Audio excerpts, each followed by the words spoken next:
Welcome, dear subscribers and curious listeners of my channel, Horcruxes, one of the most terrifying and mysterious forms of dark magic in the Harry Potter universe. Voldemort used them to split his soul and gain what he believed to be immortality. Without destroying every last Horcrux, defeating the Dark Lord was impossible. Yet despite their central role in the story, many details about Horcruxes remain obscure. Today I'll share 6 surprising facts that even the most devoted fans might have missed. Enjoy the video. Number 1. J.K. Rowling knows how to make Horcruxes, but won't reveal it. The process of creating a Horcrux remains deliberately vague in the books. It's hinted that a murder must be committed, thereby damaging the wizard's soul. Then, using an unknown spell, a fragment of the soul is sealed inside an object. But the specific details, including the spell itself, are never shared. J.K. Rowling has admitted in interviews that she knows exactly how it works, but chooses to keep it a secret. Apparently, even in a fantasy world, some boundaries should not be crossed. Number 2. Voldemort wasn't the first to create Horcruxes. The first known creator of a Horcrux was Herpo the Foul, a dark wizard from ancient Greece, centuries before Voldemort.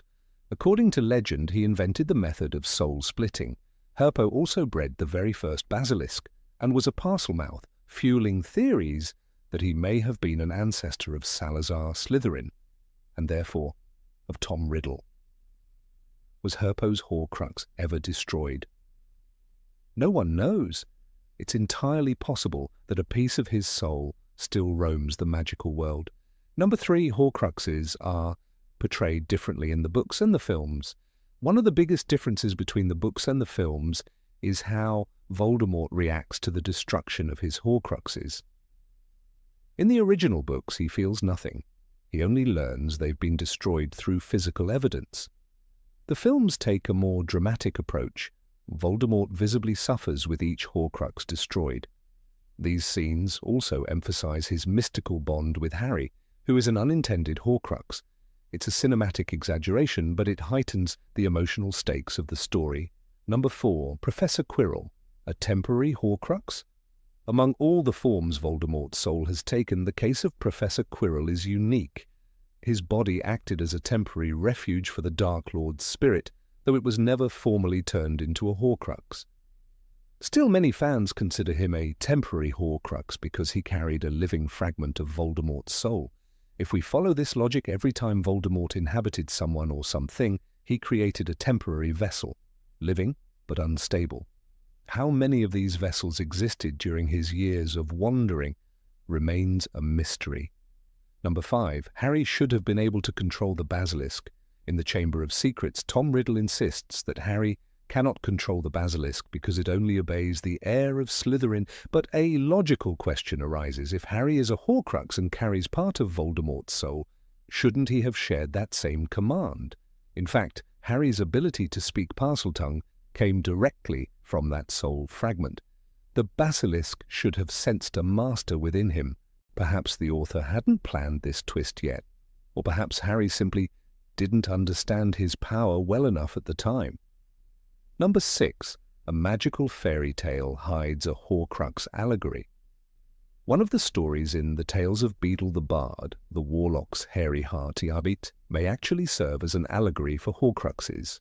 In it, a wizard removes his heart and stores it separately to avoid feeling emotions. When he tries to return it, the magic consumes and destroys him. While it's not literally about a Horcrux, the parallel is clear. Separating oneself in the name of power and control leads to the loss of humanity and soul. It's possible that this tale even inspired Voldemort, albeit in a twisted, corrupted way. Number 7. Destroying Horcruxes requires unique conditions. Horcruxes don't die easily. Each one requires something rare, something powerful. When Harry stabbed Tom Riddle's diary in the Chamber of Secrets, it wasn't just a lucky strike, it was basilisk venom, one of the few substances known to destroy a Horcrux beyond magical repair. Dumbledore explained it later. Basilisk venom is one of the few substances that will destroy a Horcrux. And the irony? Harry had no idea at the time what he'd truly done. The Ring of Marvolo Gaunt was next. Dumbledore used the sword of Gryffindor, which had absorbed basilisk venom back in the chamber. That same sword was later used by Ron to destroy the locket of Slytherin. Hermione poured basilisk venom onto Hufflepuff's cup. Each destruction needed a specific tool, not just power, but purpose. Even the diadem of Ravenclaw, found in the Room of Requirement, had to be blasted apart by fiend fire, a cursed fire so wild it nearly killed them all. And then there was Harry, the accidental Horcrux, destroyed not by a weapon but by Voldemort himself, with a killing curse aimed straight at the boy's heart. Only it didn't kill Harry, it killed the fragment inside him. Each piece of soul needed its own undoing. No one spell, no one object, no shortcuts, because the soul, once broken, refuses to die quietly. Number 8. Creating Horcruxes changes appearance and personality. Tom Riddle was once handsome, pale, yes, but elegant, charismatic. He walked the halls of Hogwarts like a prince, charming professors and manipulating classmates. But as he made more Horcruxes, the boy disappeared. In his place came something cold. His skin turned grey, his face flattened, and his eyes, once dark and intelligent, became red slits.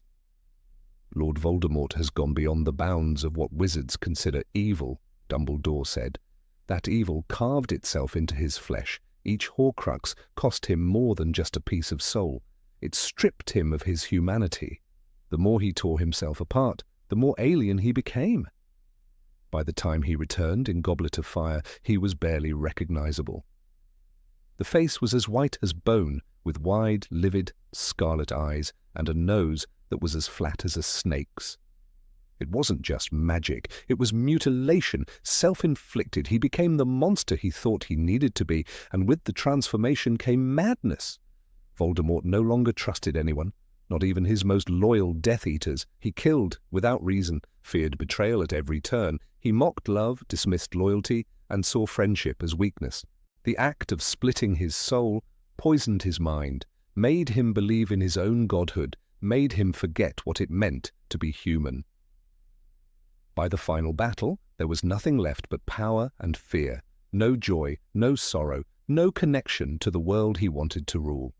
When Bellatrix died, he didn't grieve. When Snape pleaded, he saw only utility. Voldemort's fall wasn't just physical, it was spiritual, and it began the moment he chose to tear himself apart, piece by piece, for a kind of immortality that made him less than a man. Number 9. Voldemort might have accidentally created more Horcruxes. Voldemort killed without mercy. He killed for power, for vengeance, for sport. And every time he did, his soul tore a little more. In The Half-Blood Prince, Slughorn tells Tom Riddle that the act of murder splits the soul. It is a violation, a mutilation. But what if a soul, already broken, continues to fracture on its own? What if Voldemort created more Horcruxes than he ever intended? Some fans believe he did. That during the height of the First Wizarding War, with blood on his hands and no regard for ritual, Voldemort's soul could have splintered further, each murder a crack, each life taken a chance for something to go wrong. And if that fragment had nowhere to go, what then? Did it vanish? Did it attach itself to something nearby? A wand, a weapon, a stone on the battlefield? The idea isn't far-fetched. Dumbledore once said he has gone beyond the bounds of what wizards consider evil. That kind of reckless damage can't be controlled, and Voldemort, obsessed with his chosen 7, wouldn't have noticed. He believed he had mastery over death, but not even he understood the chaos his soul had become. Somewhere out there, it's possible an object holds a sliver of him, lost, forgotten, cursed. It's a chilling thought, that Voldemort's legacy may still linger, not in prophecy or bloodline, but in some unmarked artifact humming with silent hatred. And if one day someone touches it, the cycle could begin again. Not because of a plan, but because evil, once unleashed, doesn't always follow orders. Number 10. Horcruxes can sense and influence each other. When Harry wore the locket, it was different. It didn't just make him angry, it made him feel like something inside him was clawing to the surface. The closer the Horcrux got to him, the heavier it felt. He felt as though the thing around his neck weighed 100 weight, Rowling wrote. It wasn't just the magic of the locket. It was the echo of another soul, trying to touch its twin. Ron snapped. Hermione wept. Tensions rose when the locket was near, but Harry felt it worst of all, because he was carrying another Horcrux inside him. Fans have long believed that Horcruxes, though separated in physical space, remain connected on a spiritual level, a cursed bond humming in the background, each fragment of Voldemort's soul aware, in some silent way, of its other parts, and when they came too close, that awareness turned toxic. The behavior of the trio during their hunt was proof. Ron's jealousy, Harry's rage, even Hermione's despair, all intensified. And when Ron destroyed the locket, it lashed out with voices and visions. Least loved always by the mother who craved a daughter, the Horcrux hissed. It knew what to say, what to break. That knowledge didn't come from guesswork. It came from shared darkness. This suggests something terrifying, that Horcruxes aren't just containers, they're communicators, resonators. When brought close together, they don't just corrupt, they amplify. And for Harry, who unknowingly housed the final fragment, that connection nearly tore him apart from within. Number 11, Dumbledore suspected Horcruxes long before they were confirmed. Albus Dumbledore was not surprised when the word Horcrux finally surfaced. In The Half-Blood Prince, he listens to Harry's memory of Professor Slughorn with a calm, almost resigned expression. "You are forgetting," he says gently, "that Lord Voldemort has done something that should make him forever immune to death." It wasn't news to him. It was confirmation. The final piece in a puzzle he'd been assembling for years. Long before that memory, Dumbledore had studied Tom Riddle's life like a man chasing ghosts. He visited the orphanage, collected the memory of Riddle stealing trophies, noted the disturbing pattern, the ring of the Gaunts, the locket of Slytherin, the diadem of Ravenclaw. Items of power, items that disappeared wherever Tom went. "I think I know what the boy became," Dumbledore once said. But what he meant was, "I always feared it." That's why he made Harry collect the memories, not to satisfy curiosity, but to prepare for war. Every detail mattered: who Riddle was, what he valued, what he feared. Dumbledore knew that Voldemort's immortality wasn't an accident. It was crafted, piece by piece, soul by soul. "Lord Voldemort has made his soul unstable by ripping it apart," he explained. "He has hidden parts of it in objects." He didn't need the name Horcrux to see the crime. The signs were already written in blood. And still Dumbledore didn't act in haste. He waited, he searched, he taught, and he prepared Harry because he understood what few others did. That defeating Voldemort meant more than fighting him. It meant understanding the depth of his evil, dismantling it, and then slowly destroying each piece.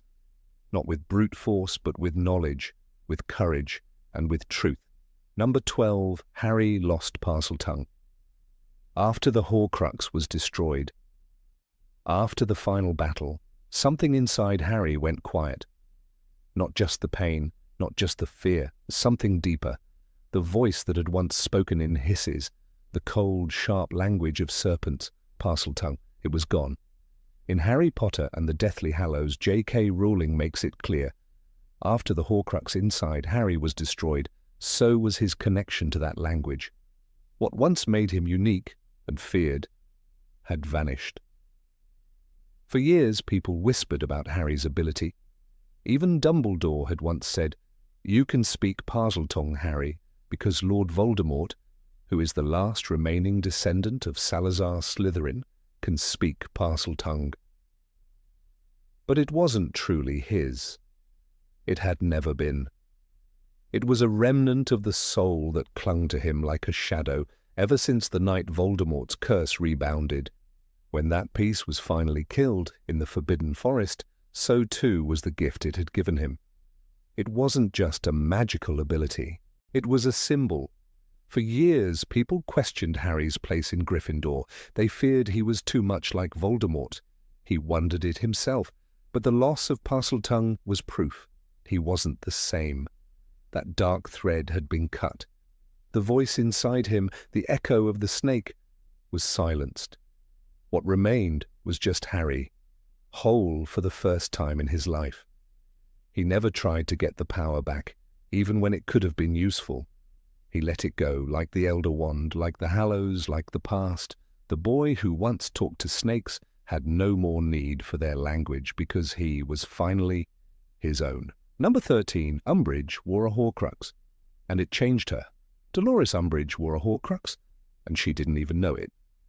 In Harry Potter and the Deathly Hallows, she is seen wearing Salazar Slytherin's locket around her neck while working at the Ministry of Magic, the same cursed object that once drove Ron Weasley into dark moods and paranoia. The same locket that made Harry feel anger just by being near it. Yet Umbridge wore it daily, proudly, tightly against her skin. Umbridge was always cruel, but something about her during the events of Book 5 felt different. Her punishments at Hogwarts were sadistic. She forced Harry to carve lines into his own skin. She silenced and humiliated students. She smiled while doing it. Fans have long believed that the locket fed her darkest tendencies, not creating the evil, but unlocking more of it. "I must not tell lies," she said sweetly as blood ran down Harry's hand. That wasn't just discipline, it was delight in pain. The locket had a history of corrupting those who possessed it. When Ron carried it, he was overwhelmed by insecurities and rage. Hermione noticed the shift in his behavior, saying, "It affects all of us, but it affects you the worst. Now imagine what it did to someone already comfortable with control, fear, and punishment." Umbridge didn't remove the locket. She embraced it. It may have amplified her hatred, made her more efficient in cruelty. A bureaucrat possessed by darkness, J.K. Rowling never confirmed that the locket influenced Umbridge, but she didn't deny it either. The clues are there. A cursed object, a woman who grows more brutal the longer she wears it, and a ministry willing to look the other way. Perhaps the locket didn't need magic to do its work. It simply found the right heart to whisper to, and Dolores Umbridge listened. Number 14, some Horcruxes fought back when destroyed. The scene unfolded in the dusky gloom of a forest clearing, lit faintly by the shimmer of magical fire. A silver sword, once belonging to Godric Gryffindor, glinted as Ron Weasley raised it high above his head.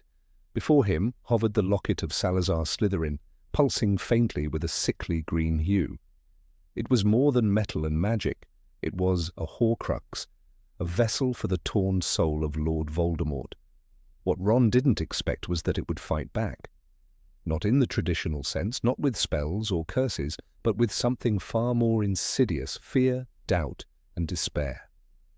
This moment, as described in Harry Potter and the Deathly Hallows, shattered any assumptions that Horcruxes were lifeless objects. Rowling writes, "The locket burned cold against his chest and he felt it stir, as if something alive was curled tightly inside it. It was not merely a container. It was an entity."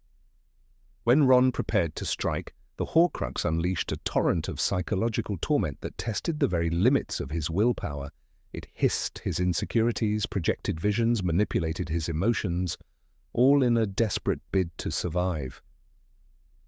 Horcruxes, by their very nature, are fragments of soul severed unnaturally through murder. They are lodged into objects through dark rituals that defy comprehension. But what Rowling revealed through the locket scene was that these soul shards are not inert. They retain a shadow of the Creator's will, a flickering consciousness fueled by malevolence and fear. The resistance Ron faced was not simply magical defense, it was the scream of a soul clinging to existence through deception and manipulation. The locket's assault on Ron wasn't random. It struck with precision, unearthing the deepest fissures in his heart. It showed him Harry and Hermione together, mocking him, dismissing him, sharing kisses he never witnessed. It whispered that he was unwanted, unloved, a spare part in the trio. The Horcrux understood Ron's greatest fear, and the fear of inadequacy, the terror of being left behind. This wasn't accidental, it was strategic. This understanding reshapes our entire perception of Horcruxes. They are not just magical artifacts, they are thinking, reacting fragments of evil. They observe, adapt, and attack the mental defenses of those who seek to destroy them.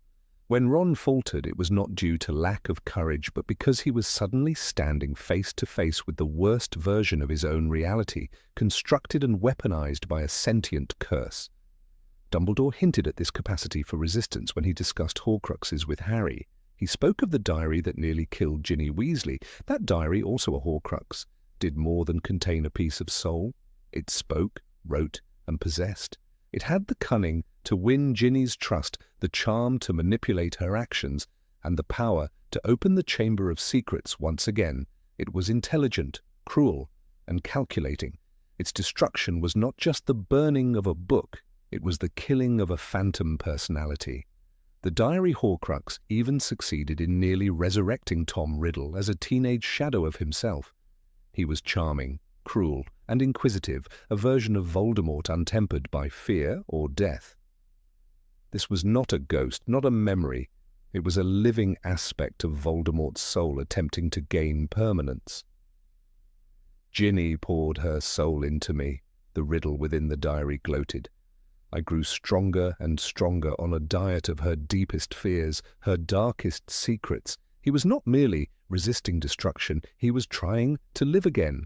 Consider the cup of Helga Hufflepuff retrieved from the vaults of Bellatrix Lestrange. This too was a Horcrux. When Hermione stabbed it with a basilisk fang, it shrieked. A jet of black smoke burst from it, taking shape and form, a monstrous vision, wild and furious, a grotesque mask of pain. The scream it emitted was chilling, like a living creature torn from existence. Hermione described the moment as if the soul within fought not just against death, but against the injustice of it. Even the diadem of Rowena Ravenclaw, seemingly inert when retrieved from the room of requirement, held its secrets. When it was pierced by fiend fire, a fire that consumes anything, even magic, it too reacted violently. In the chaotic flames, a face formed, a scream rang out. Not a mere melting of gold and gemstone, but the agonized death of a soul sliver, desperate to remain anchored in the world. Fiend fire, unlike other means, didn't simply destroy the Horcrux, it devoured it, consumed the very essence that was fighting to endure. In each case, the Horcrux resisted. It lashed out, it begged, it manipulated. This goes beyond the realm of dark magic and into the territory of moral horror.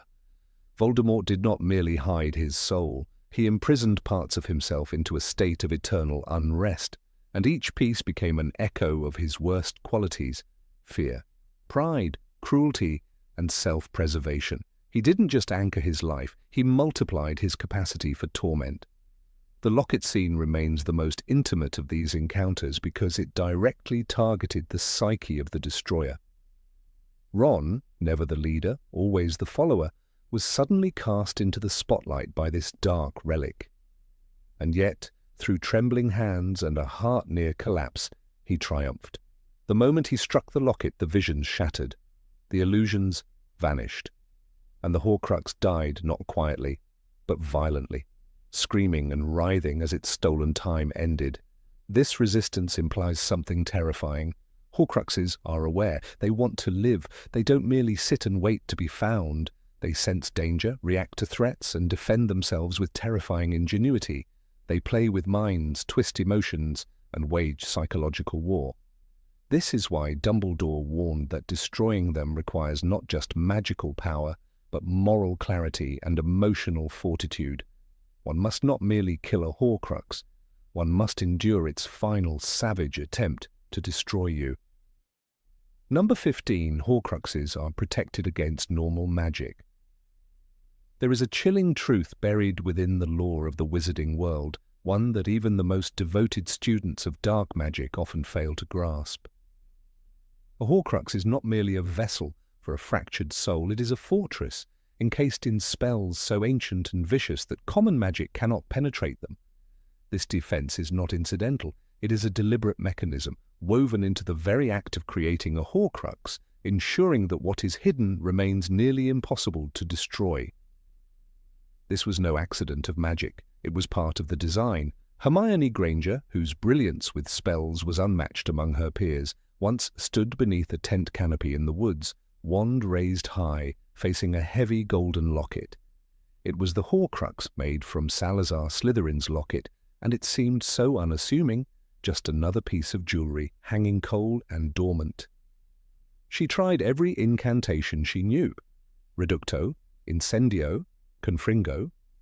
Each spell, strong in its own right, bounced off the surface or dissolved before reaching it. The locket did not bend, it did not scorch, it did not even flinch. As described in Harry Potter and the Deathly Hallows, Hermione had tried all the spells she could think of, but nothing worked. What they had in their possession was not merely enchanted, it was fortified. The very soul of Lord Voldemort lay within, and Voldemort did not rely on chance or carelessness.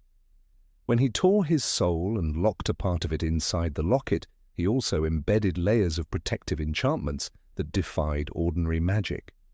It was not enough to guard the location of the Horcrux. The object itself had to be indestructible to the casual or even determined wand-bearer. There was only one known thing that could destroy it, a substance so inherently destructive to dark magic that it bypassed the protection entirely. That substance was basilisk venom. It was pure, deadly, and irreversible. It clung to the blade of Godric Gryffindor's sword after Harry had used it to slay the basilisk in the Chamber of Secrets.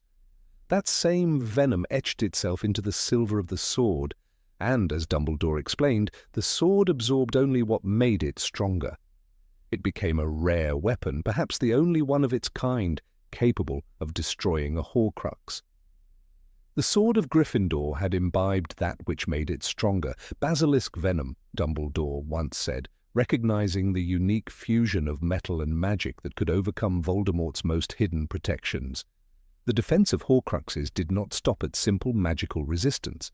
The cup of Helga Hufflepuff, concealed deep within the vaults of Gringotts, offered another glimpse into the twisted brilliance of Voldemort's mind. It was protected by curses, illusions, and deadly enchantments.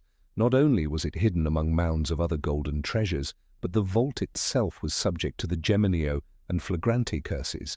The Geminio curse caused any object touched to multiply endlessly, drowning intruders in a flood of fake treasures, while the Flagranti charm caused anything touched to burn the skin. Harry, Ron, Hermione, and Griphook barely escaped the vault with their lives. The cup itself was buried under layers of protective spells meant not to preserve it from aging, but to prevent it from ever being touched by the hands of a destroyer. Here lies the brilliance and cruelty of Horcrux magic. The protection is not only physical or magical, it is psychological. When Ron Weasley attempted to destroy the locket, it did not simply sit inert. It fought back, it spoke, it conjured images, it dug into his insecurities and fears and turned them against him. "I have seen your heart," the locket whispered, revealing illusions of Harry and Hermione together, ridiculing Ron's deepest anxieties. The Horcrux was not just protected, it was sentient. Or rather, it carried enough of Voldemort's soul to imitate sentience, and that was enough to torment anyone who dared challenge it. This feature, this cursed echo of the Creator, is the dark legacy of soul magic. A Horcrux is more than an object. It is a piece of a person's identity, filled with hate, fear, pride, and suspicion. It hates the hand that wields a wand against it. It remembers. It retaliates. In every Horcrux Voldemort made, he embedded not only powerful enchantments, but fragments of his most vicious self. No ordinary wand could undo that. Consider the diary of Tom Riddle.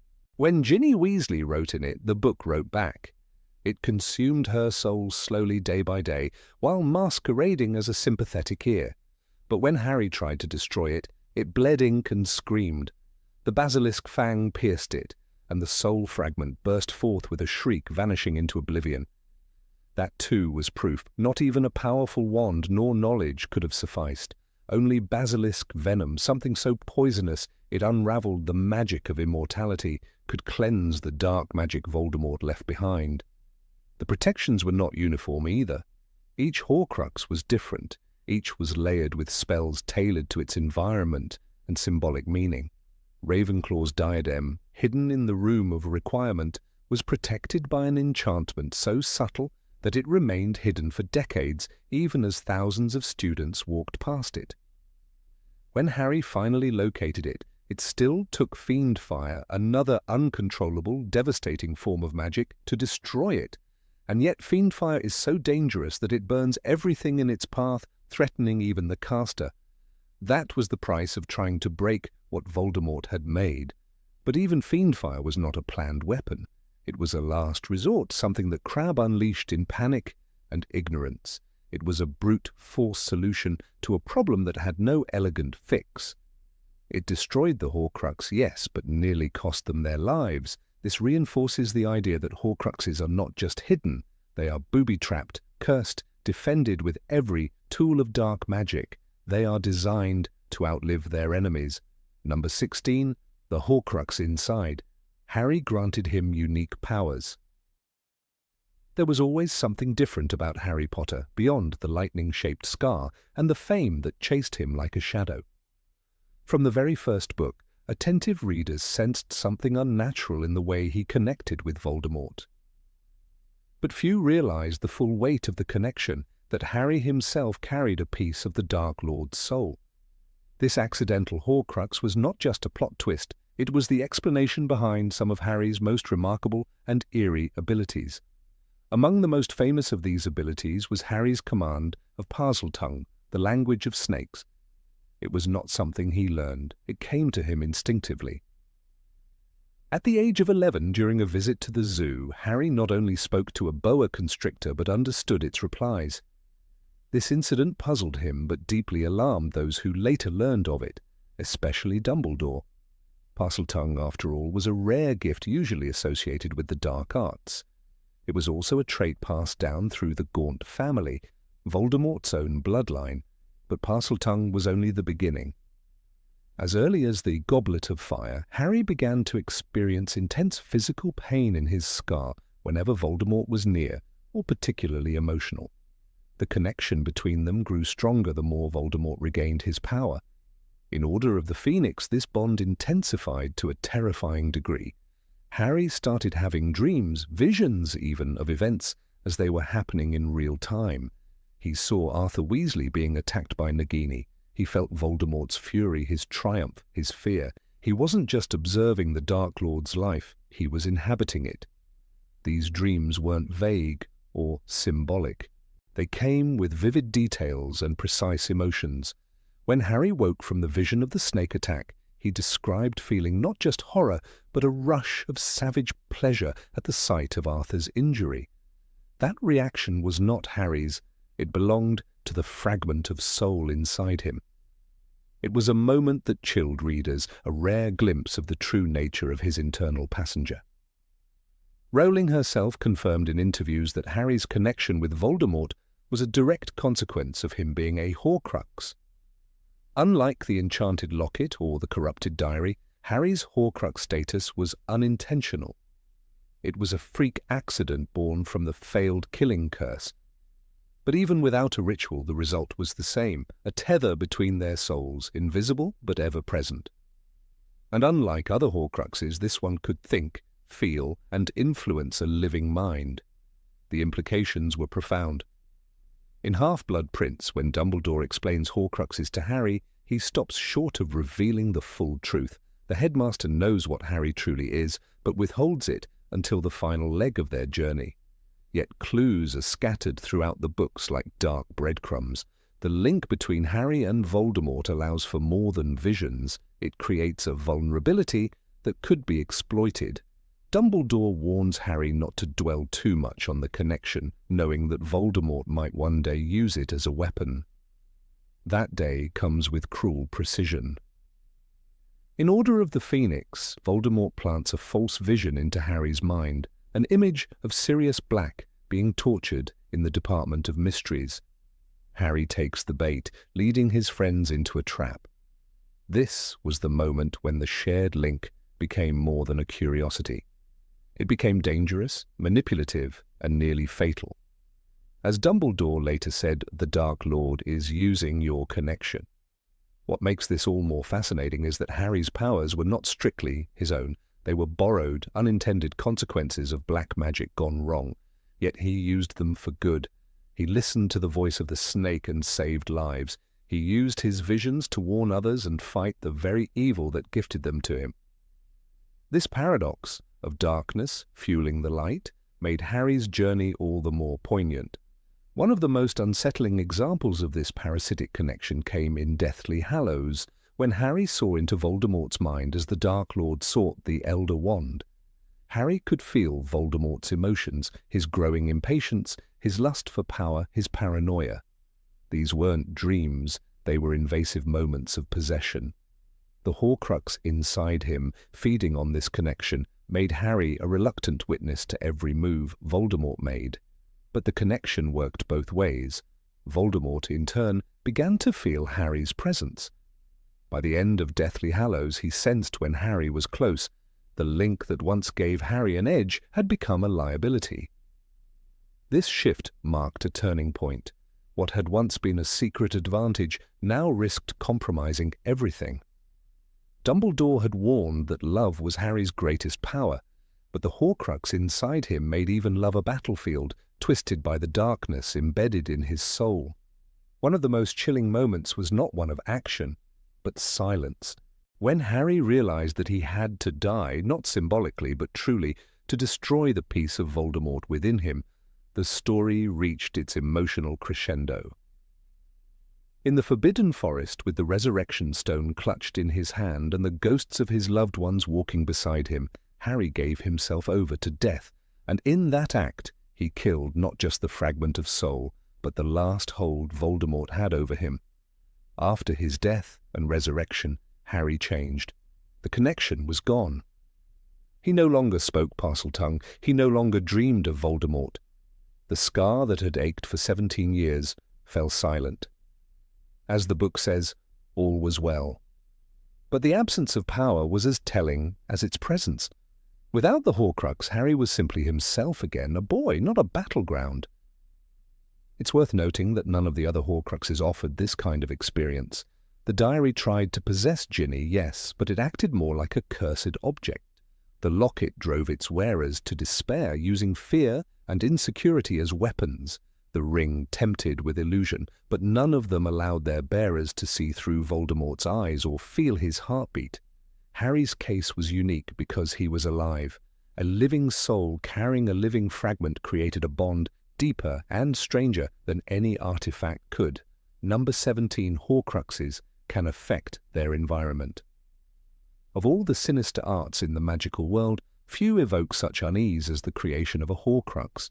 At its core, it is the most profane of magical acts, a violent rending of the soul to ensure immortality.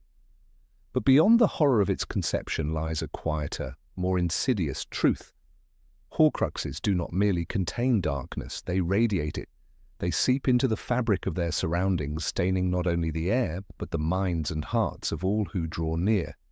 This fact, though subtly interwoven into the narrative, is one many readers overlook. And yet once seen, it cannot be unseen. When Harry, Ron and Hermione began their long hunt for Voldemort's Horcruxes, they discovered firsthand that destroying them was only half the battle. Merely possessing one was enough to alter reality around them. The locket of Salazar Slytherin, once worn by Tom Riddle's mother's family, proved to be more than just a container for a soul fragment.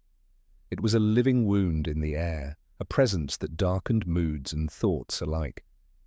It made the world colder, not in temperature, but in spirit. The locket did not scream or whisper. It didn't float or flash. Its magic was more psychological. Slowly, persistently, it eroded trust and fed paranoia. It made Ron believe he was unloved, invisible to his friends. It made Hermione doubt Harry's resolve. It made Harry feel isolated, even from those he trusted most. The trio began to quarrel over trivial matters, their tempers flaring in ways that felt unnatural. I can't get rid of it," said Ron, in Harry Potter and the Deathly Hallows. His voice was trembling. "It's like it's stuck to me." And indeed it was. Each time they passed the locket between them, a strange relief would flood the one who relinquished it. This wasn't normal magical exhaustion. It was the psychic toll of holding on to something alive with pain. The Horcrux didn't want to be destroyed. It wanted to survive. And to do that, it needed to sow discord. Its influence could not be quantified by potions or measured by spells. It was emotional sabotage disguised as fatigue, anger, and fear. It's tempting to draw a comparison to Dementors, those wraiths that drain happiness and inspire despair. But while Dementors are external threats, Horcruxes are more intimate. A Dementor approaches and devours hope in an instant. A Horcrux burrows slowly, embedding itself in your thoughts, making you believe the lies it needs you to accept. Over time, you become its ally in your own unraveling. The locket made Ron doubt his place among friends. It made Harry's scar burn more fiercely. It made silence seem like judgment, and company feel like betrayal. This emotional decay wasn't merely symbolic. It shaped their decisions. Hermione became guarded, her usually thoughtful plans turning brittle and cold. Harry began to act with more rashness, less compassion. Ron, in perhaps the clearest example, abandoned them altogether. "You don't know how it feels. Your parents are dead. You have no family," he shouted before disapparating, leaving behind not just his friends, but a part of himself that he wouldn't find again until the Horcrux was gone. This outburst wasn't Ron's alone. It belonged to the locket. In the wilderness, isolated from others, the locket's power grew. Away from the safety of Hogwarts and the order of the adult world, the trio had only each other. And the Horcrux fed on that intimacy. In enclosed tents under cloudy skies, in silent forests, the emotional poison spread. Their isolation intensified the Horcrux's influence. Like a sickness, it grew stronger in solitude and colder in quiet. This influence extended even before the locket was in their hands. When Umbridge wore it at the Ministry of Magic, she was unusually cruel. Of course, Dolores Umbridge was already a deeply unpleasant figure, but the medallion magnified her malice, her persecution of Muggle-borns, her enjoyment of punishment. It all seemed amplified. With the locket around her neck, her smugness twisted into something more fanatical. One could argue she was just being herself, but perhaps in the locket she found a tool that made her worse, one that whispered approval for every unkind thought. The phenomenon was not limited to the locket. Each Horcrux held its own variation of corruption. The diary, which enchanted Ginny Weasley in Chamber of Secrets, is perhaps the clearest early sign. Tom Riddle's memory didn't just converse with her, it took her over. She lost time, she wrote secrets, she nearly died. The diary didn't simply exist, it sought, it influenced, it manipulated. Even Dumbledore later admitted, very few people ever have known what Horcruxes are or how to make them. Their hidden nature made them all the more dangerous. They worked best in silence. The ring that cursed Dumbledore's hand was more direct in its attack, but its very existence shows that Horcruxes are not passive objects. They are enchanted with the intent to destroy. Even when contained in the headmaster's office behind protective enchantments, it exuded peril. It killed Dumbledore slowly, its magic lingering like a shadow inside his flesh. He had to cut away part of his humanity just to survive a little longer. The cup of Helga Hufflepuff was kept in the Lestrange vault under Gringotts. Even untouched, its aura was suffocating.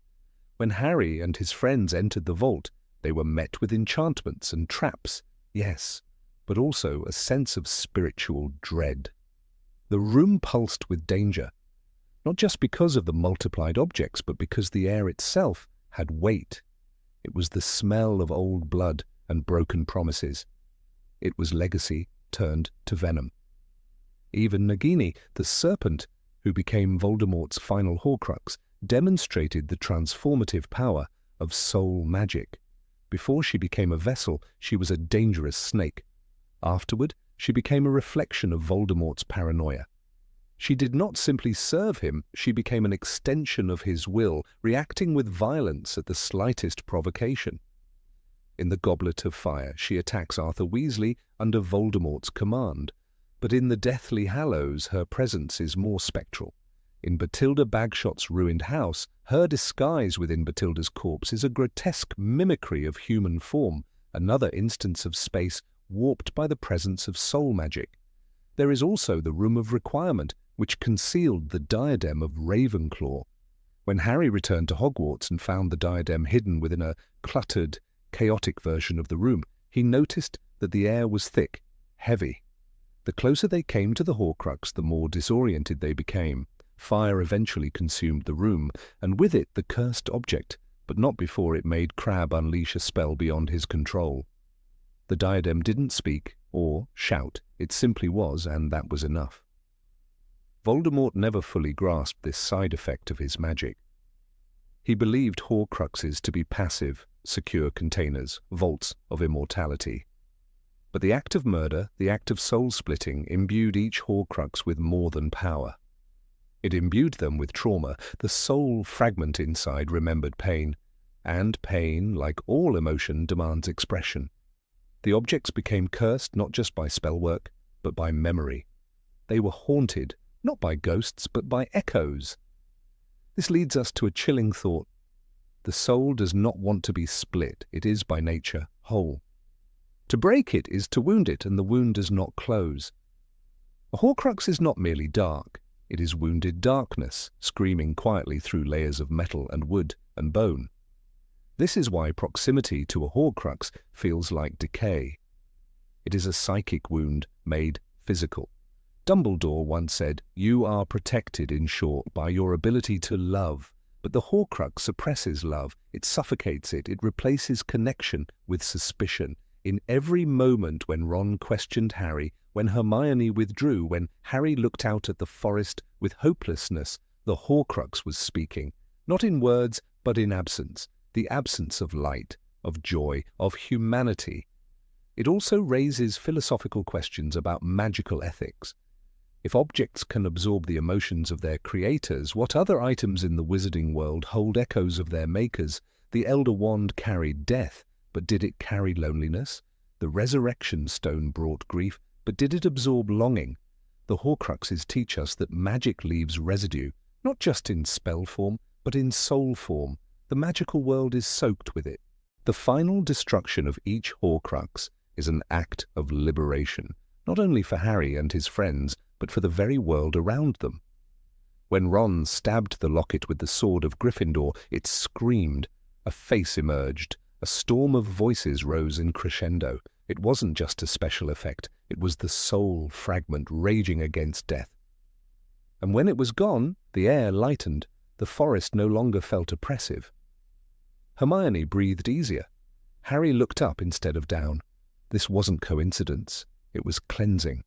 The influence of Horcruxes on the environment and emotion makes them more than just dark tools.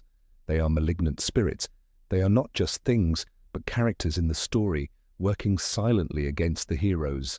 They are the shadows behind the curtain, tugging at strings you didn't know were connected.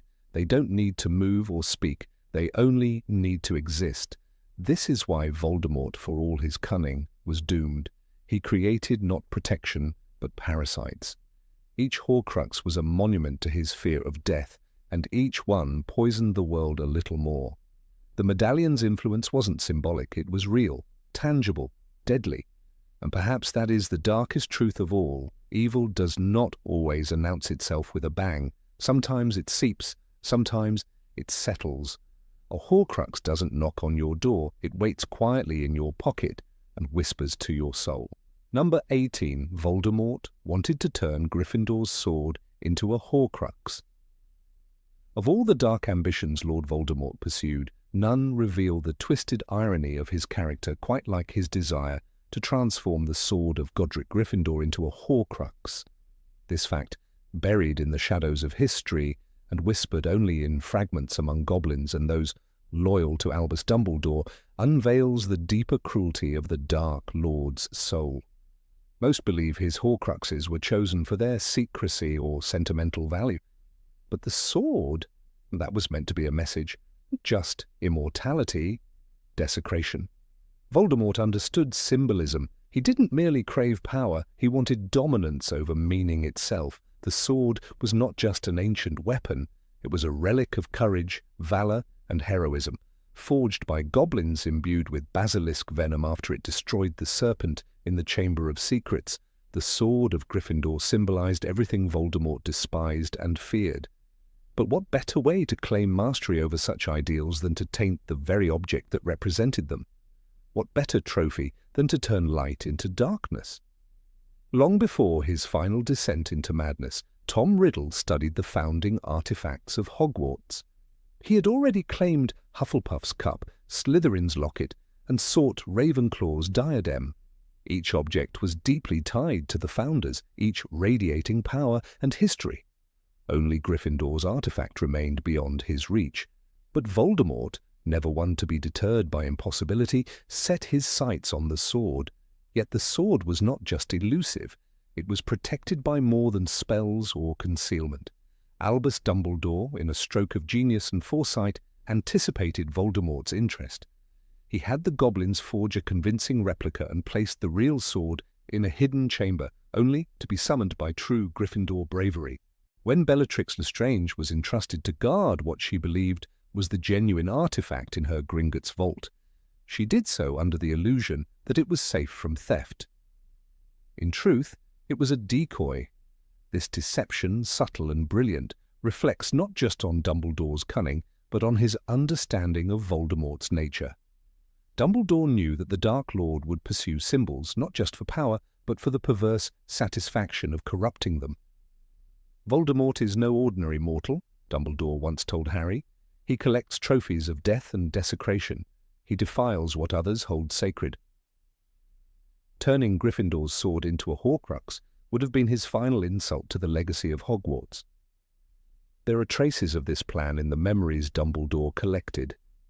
In one, a young Riddle asks the Hogwarts headmaster about the possessions of the founders. His eyes gleam not with curiosity, but with conquest. At that time, he had already begun to explore the concept of Horcruxes. The sword, gleaming behind the glass in the headmaster's office, lingered in his mind. He knew it could not be stolen in plain sight, but he believed, eventually, he would own it. The irony is suffocating. The sword, enchanted to absorb what makes it stronger, was fundamentally incompatible with Voldemort's soul. Even if he had laid his hands on it, it would have rejected him. It was not loyalty to the owner that made the sword powerful. It was loyalty to virtue. The very act of using it as a Horcrux would have failed. But Voldemort never understood love, or loyalty, or honor.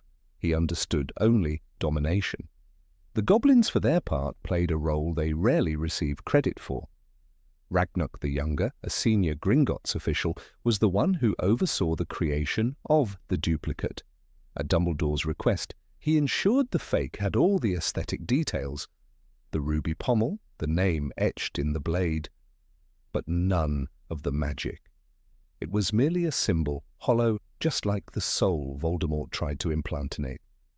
Bellatrix, unaware, accepted it as genuine. The fake sword remained hidden for years until Hermione, Ron, and Harry broke into the Lestrange vault. There it lay, glittering, menacing, deceiving. Yet even then Voldemort's plan had already unraveled. He had hoped to retrieve the sword one day and perform the ritual of splitting his soul once more. Perhaps he intended to use the death of a hero, someone like Neville Longbottom, or even Harry himself, to make the transformation complete. He would have cast the killing curse, and with the scream of a noble death, bound his soul to the blade. It is terrifying to imagine such a future. A world in which Voldemort had succeeded in defiling the sword of Gryffindor would have left a scar on the magical world deeper than any battle. It would have meant that even the oldest symbols of good could be twisted, made hollow. But fate and the foresight of Dumbledore intervened.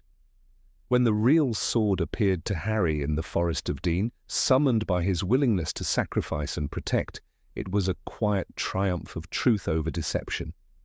The sword responded to what Voldemort could never embody.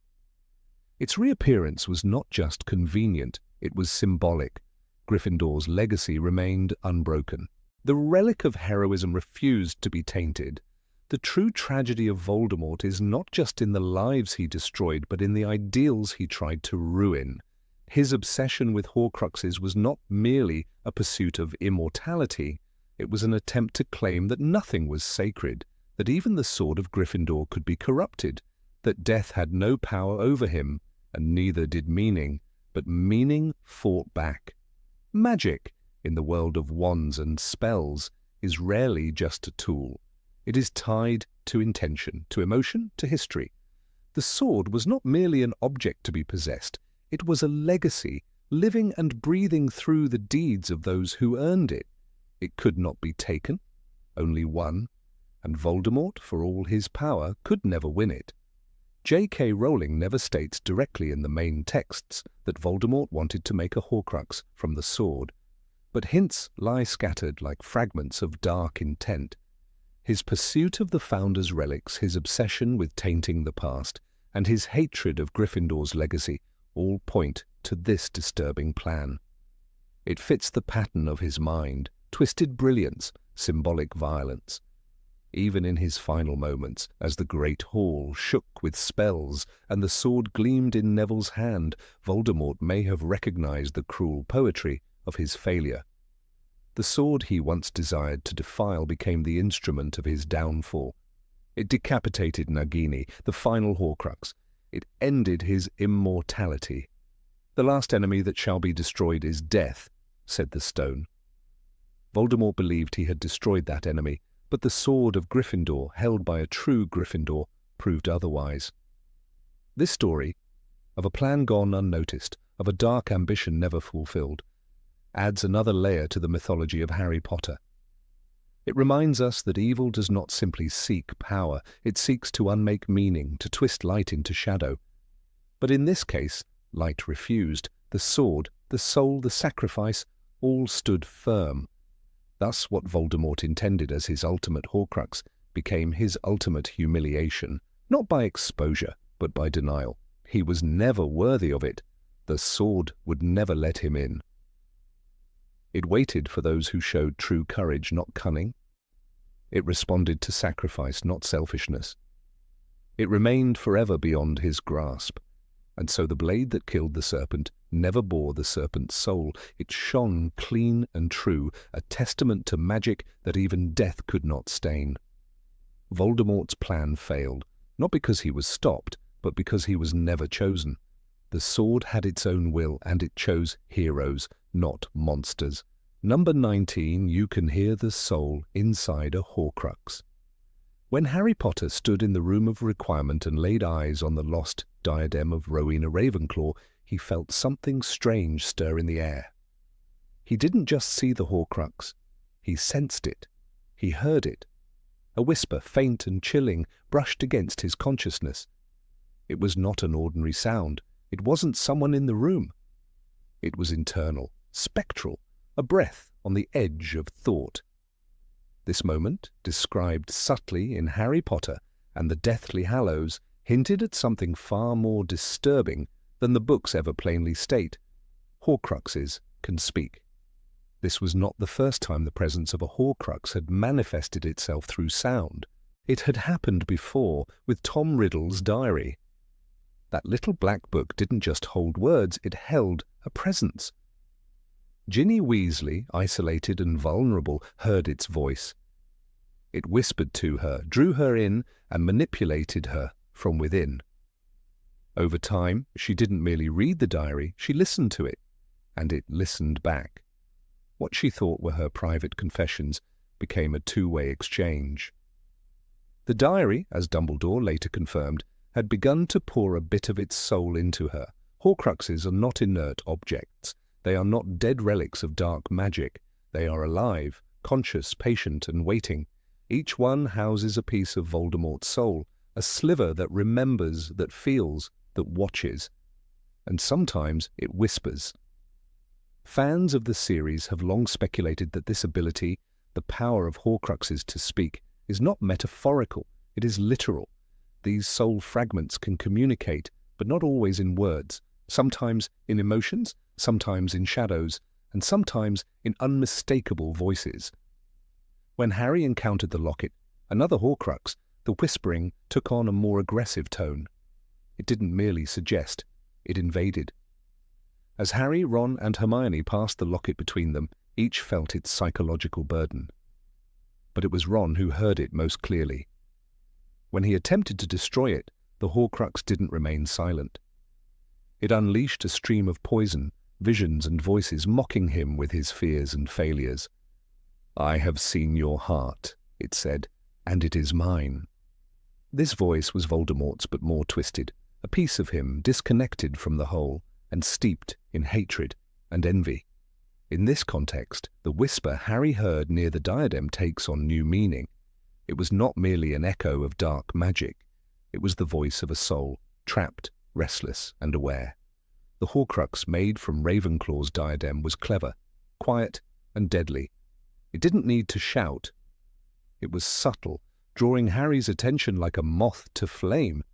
And that's the sinister beauty of these fragments. They know when to speak and when to wait in silence.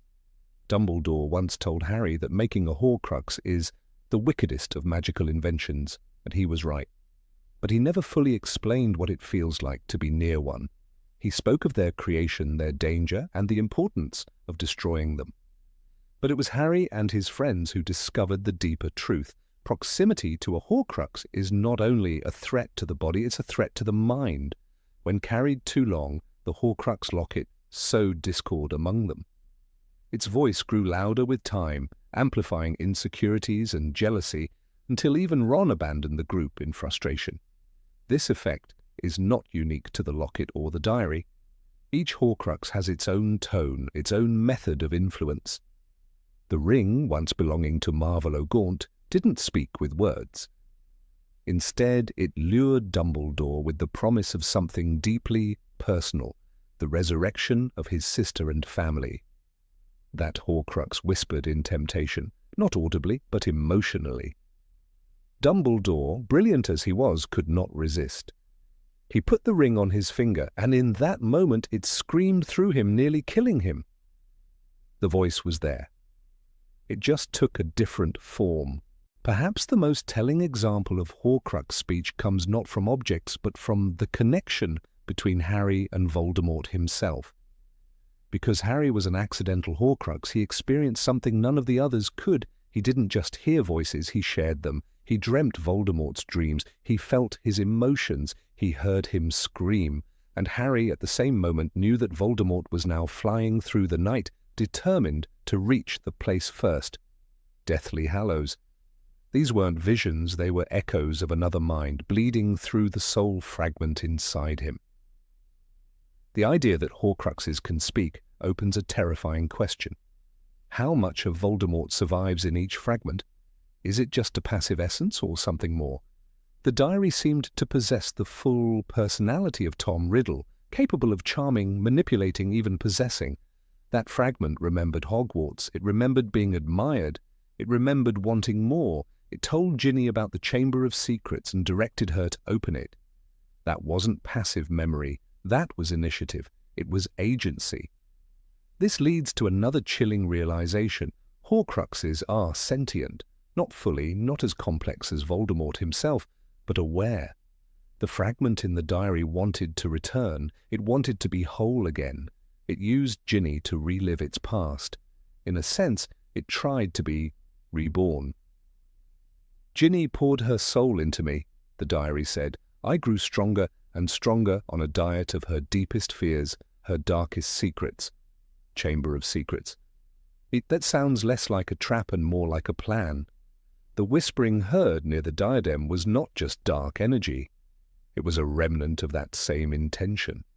Trapped in a lost relic, the soul fragment waited, hidden in the room of requirement, cloaked in centuries of forgotten magic. But when Harry stepped close, it stirred. It recognized him. It recognized the scar, the presence, the truth of who he was. And it whispered. We never learn exactly what it said, but we know what Harry felt: urgency, dread, the sense that he was being watched. The sword of Gryffindor glowing beside him seemed to pulse in response. It too felt the presence. Perhaps magic itself is attuned to soul magic. Perhaps true relics of power like the sword and the Horcruxes vibrate in each other's company. The idea that objects can resonate on a magical frequency is not far-fetched in the wizarding world. Wands choose the wizard. The Elder Wand resists false masters. The sword of Gryffindor absorbs only what makes it stronger. Why wouldn't Horcruxes echo their creator's soul? The basilisk fang that destroyed the diary didn't just pierce the pages, it silenced the voice. Ginny said she felt it, as if a weight had been lifted. That wasn't metaphorical. She had lived with a whisper in her ear for weeks. When it was gone, it left silence behind. The same happened when Ron destroyed the locket. The moment it split, the air shifted. The presence disappeared. Horcruxes don't just die, they release. They let go of what they were clinging to, the last breath of a soul. Harry's sensitivity to these fragments suggests he was more than just a seeker of them. He was a receiver. His own soul, partially shared with Voldemort, made him a perfect antenna for these whispers. He heard them louder. He felt them deeper. That's why he found them. That's why he could destroy them. Not just because he was brave or destined, but because he could hear them. Even in the Forbidden Forest, as he walked to his own death, the piece of soul inside him quivered. He felt it. The closeness to Voldemort, the return to the source, stirred something dark and ancient. And when Voldemort hit him with the killing curse, that fragment screamed, not in the physical world, but in King's Cross Station, where Harry met Dumbledore's spirit. There, the soul fragment appeared as a twisted, flayed thing, shivering, helpless, and silent. Its whisper had ended. Its voice was gone. The idea that soul fragments can speak reshapes how we view Horcruxes entirely. They are not passive evils. They are participants. They can influence, manipulate, beg, and curse. They don't only affect the world around them, they act upon it. That means the danger of a Horcrux is not just its indestructibility, it's its capacity for corruption. It's not just a piece of Voldemort's past, it's a living memory that wants to shape the future. Fans have long debated whether other characters ever heard these voices. Was Draco Malfoy aware of the darkness surrounding the vanishing cabinet in Half-Blood Prince? Did Bellatrix, proud owner of the vault that housed the Horcrux cup, feel the weight of its whispers? Did Umbridge, wearing the locket for weeks at the Ministry, hear the same cruel murmurings that drove Ron to fury? We'll never know. But the silence in their stories speaks volumes. Not everyone listens. Not everyone can hear, but those who can, they carry something more than just knowledge. They carry echoes.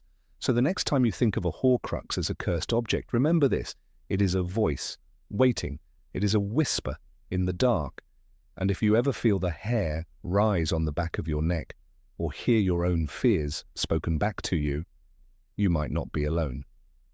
Because Horcruxes do not sleep. And if your soul is quiet enough, they will find you. They always do. Number 20. Some wizards believed Horcruxes were enlightenment. Long before Lord Voldemort carved his name into the annals of magical infamy, the act of splitting one's soul had already been whispered about in candlelit chambers and inscribed in forbidden scrolls. The creation of a Horcrux is known today as the darkest of magical deeds, a mutilation of the self for the sake of defying death. But deep beneath this common condemnation lies a buried truth.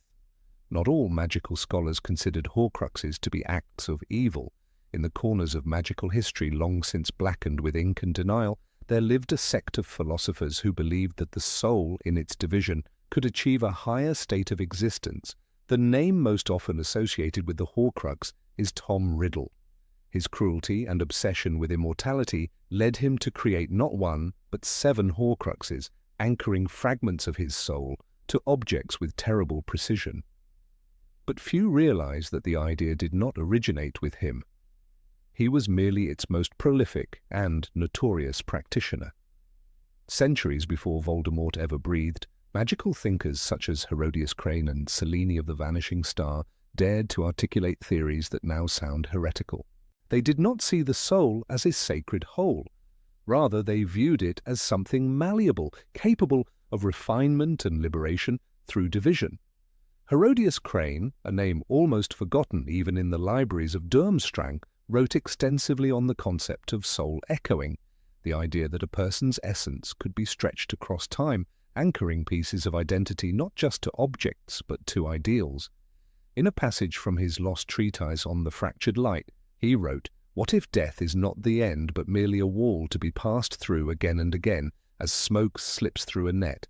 In separating the soul, we leave behind footprints for our future selves." Such ideas were banned by the early Magical Council, and most copies of Crane's work were burned. Yet rumours persist of one copy locked away in the sealed wing of the Department of Mysteries. Selene of the Vanishing Star, a powerful enchantress said to have lived in the 11th century, went even further. She created what she called divine shards, magical vessels of self-awareness designed to outlast her mortal form. Legends tell of a crystalline sphere housed within a temple in the Caucasus Mountains that whispers her name during the new moon. Her followers claimed that Selene had not died, but merely moved beyond the confines of the physical world, existing simultaneously in multiple realities through her fragments. Whether these were Horcruxes in the technical sense is debated, but the essence is undeniable. Selene believed in transcendence through soul division. These ideas were not born of cruelty, at least not as their creators saw it. They were born of awe, of a profound desire to escape the limits of human existence. To them, mortality was not a curse, but an illusion. The soul, they claimed, was too powerful to be bound to a single fleshly form. Where others saw the soul's integrity as sacred, they saw its confinement as a prison. This philosophy would eventually influence lesser-known dark wizards like Tiberius Graves, who allegedly succeeded in creating a soul fragment that attached not to an object, but to a living being, a magical familiar who continued to roam long after his master's death. J.K. Rowling's Harry Potter and the Half-Blood Prince gives us our most direct look at how Horcruxes are viewed in the modern magical world. In the words of Professor Slughorn, we hear the condemnation echoed clearly. To rip the soul into 7 pieces, and this is more than a sin, it is a violation against nature.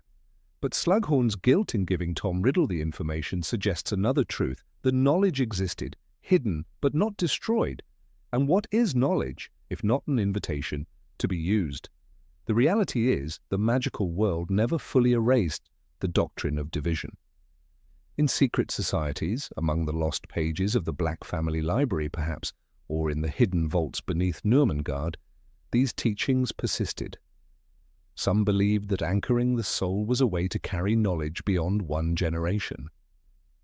To store a part of the self, as one anonymous parchment put it, is to hand a lantern to your great-grandchild in a dark forest of ignorance. These were not the rantings of madmen, but calculated philosophies steeped in mysticism. Consider the case of Calidora Black, an ancestor of Sirius Black, who was rumoured to have lived for nearly 2 centuries. Her journals, discovered only after the fall of Voldemort, make veiled references to what she called her soul lights, fragments she placed into ancient relics during what she described as her first life. The ministry dismissed the writings as eccentricity, but those who have studied her work suggest otherwise. Could the Black family's affinity for dark magic have deeper roots in such hidden doctrines? Even Hogwarts itself was not immune to the quiet ripple of these ideas. The forbidden section of the library once contained a volume titled The Broken Path, whose pages detailed not only the method of creating a Horcrux, but also the philosophical justification behind it. It argued that pain is the price of clarity, and death is not a debt but a superstition. The book was removed following Dumbledore's appointment as headmaster, but where it went, no one knows. Perhaps it was burned, or perhaps it waits, tucked in a drawer, still whispering its message to the curious. The notion that Horcruxes were created purely out of fear and greed is a simplification. For Voldemort, undoubtedly, they were weapons, a way to dominate the future by denying the past. But for others, the Horcrux was not a means to power, but to permanence. The difference may seem slight, but it is everything. In ancient Eastern magical traditions, soul-splitting was even seen as a form of purification. Some practitioners in the Burmese magical clans believed that to divide the soul was to discard its flawed aspects, leaving behind only the essence of truth.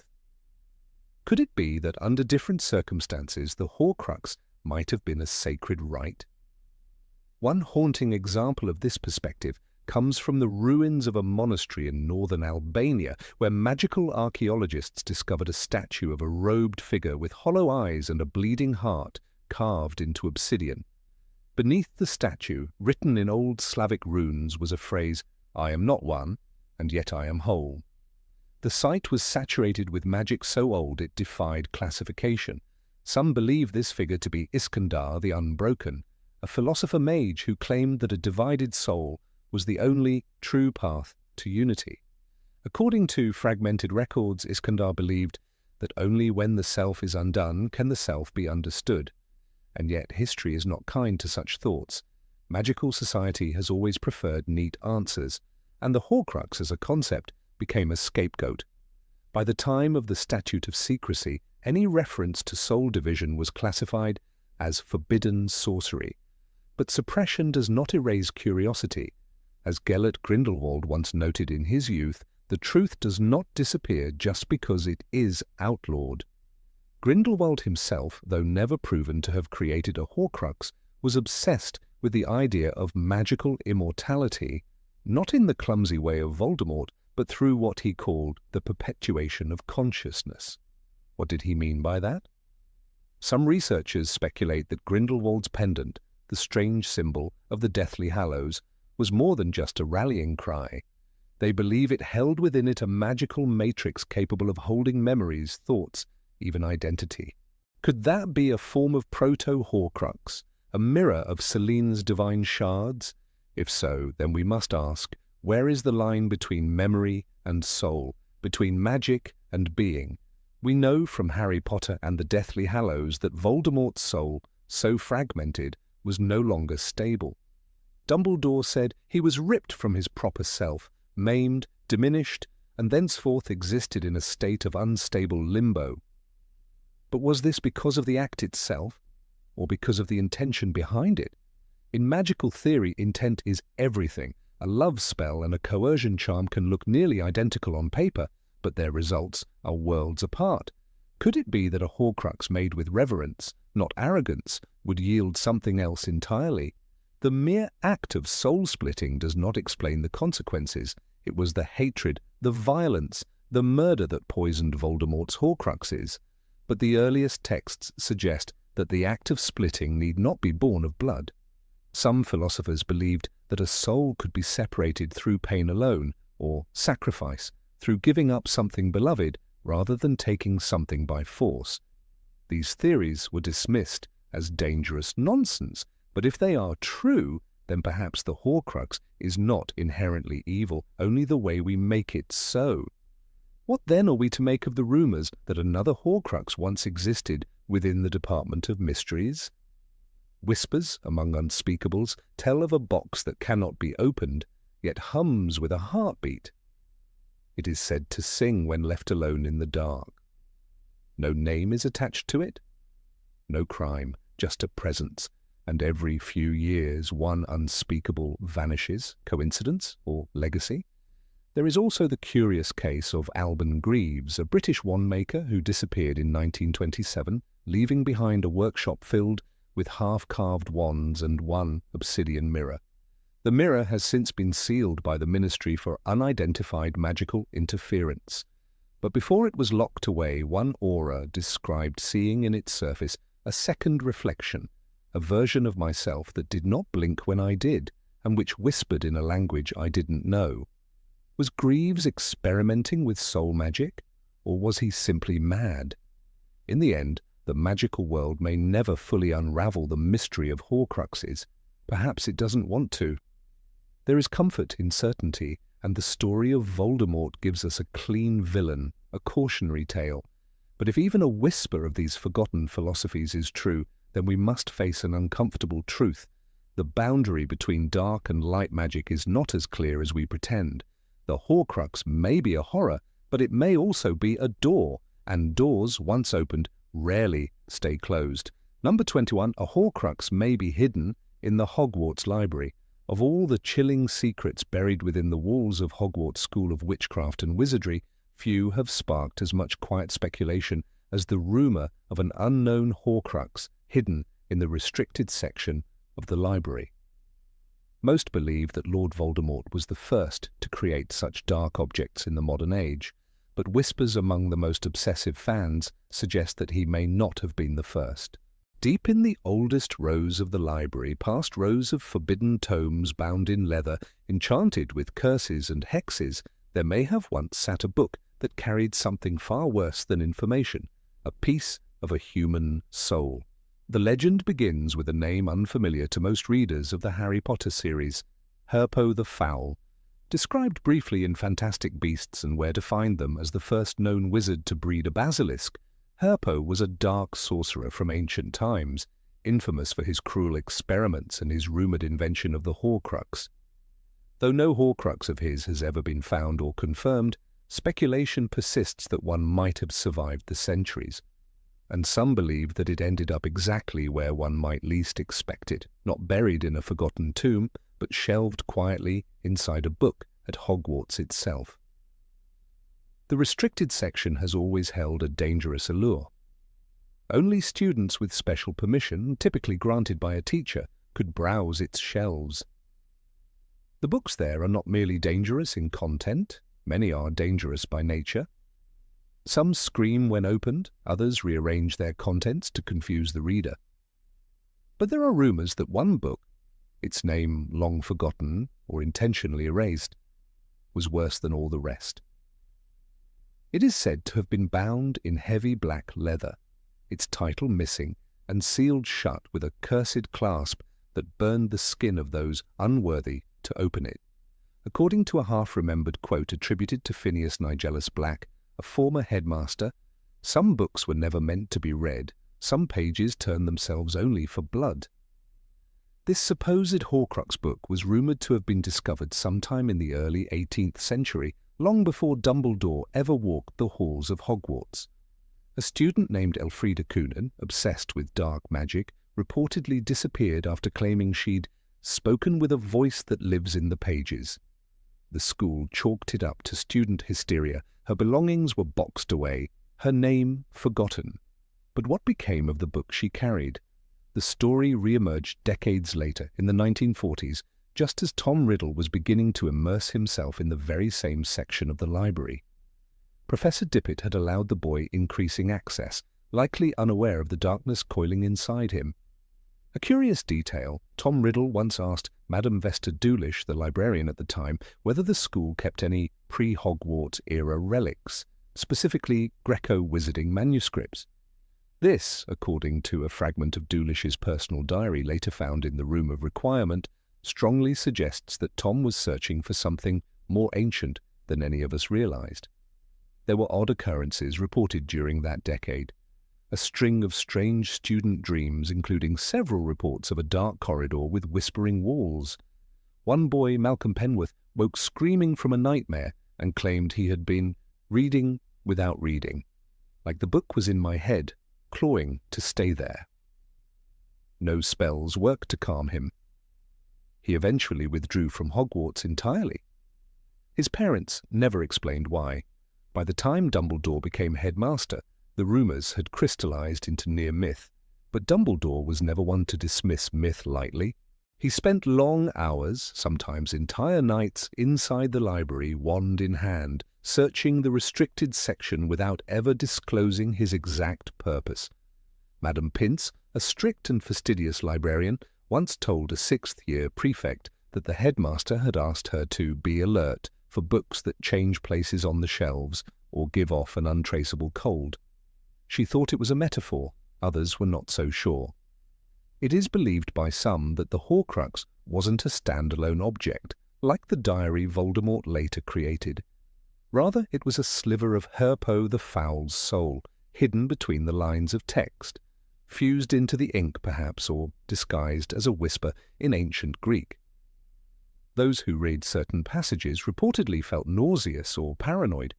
One unnamed Ravenclaw student, according to a memory stored in the pensieve of Phileas Flitwick, began compulsively returning to the same shelf night after night, despite being forbidden. He claimed something was teaching him and that the lessons had no end. The student was later expelled for attacking another boy with a quill, stabbing him in the neck while screaming in an unknown tongue. It's difficult to prove the existence of this Horcrux now, especially since many of the books in the restricted section were purged during the First Wizarding War.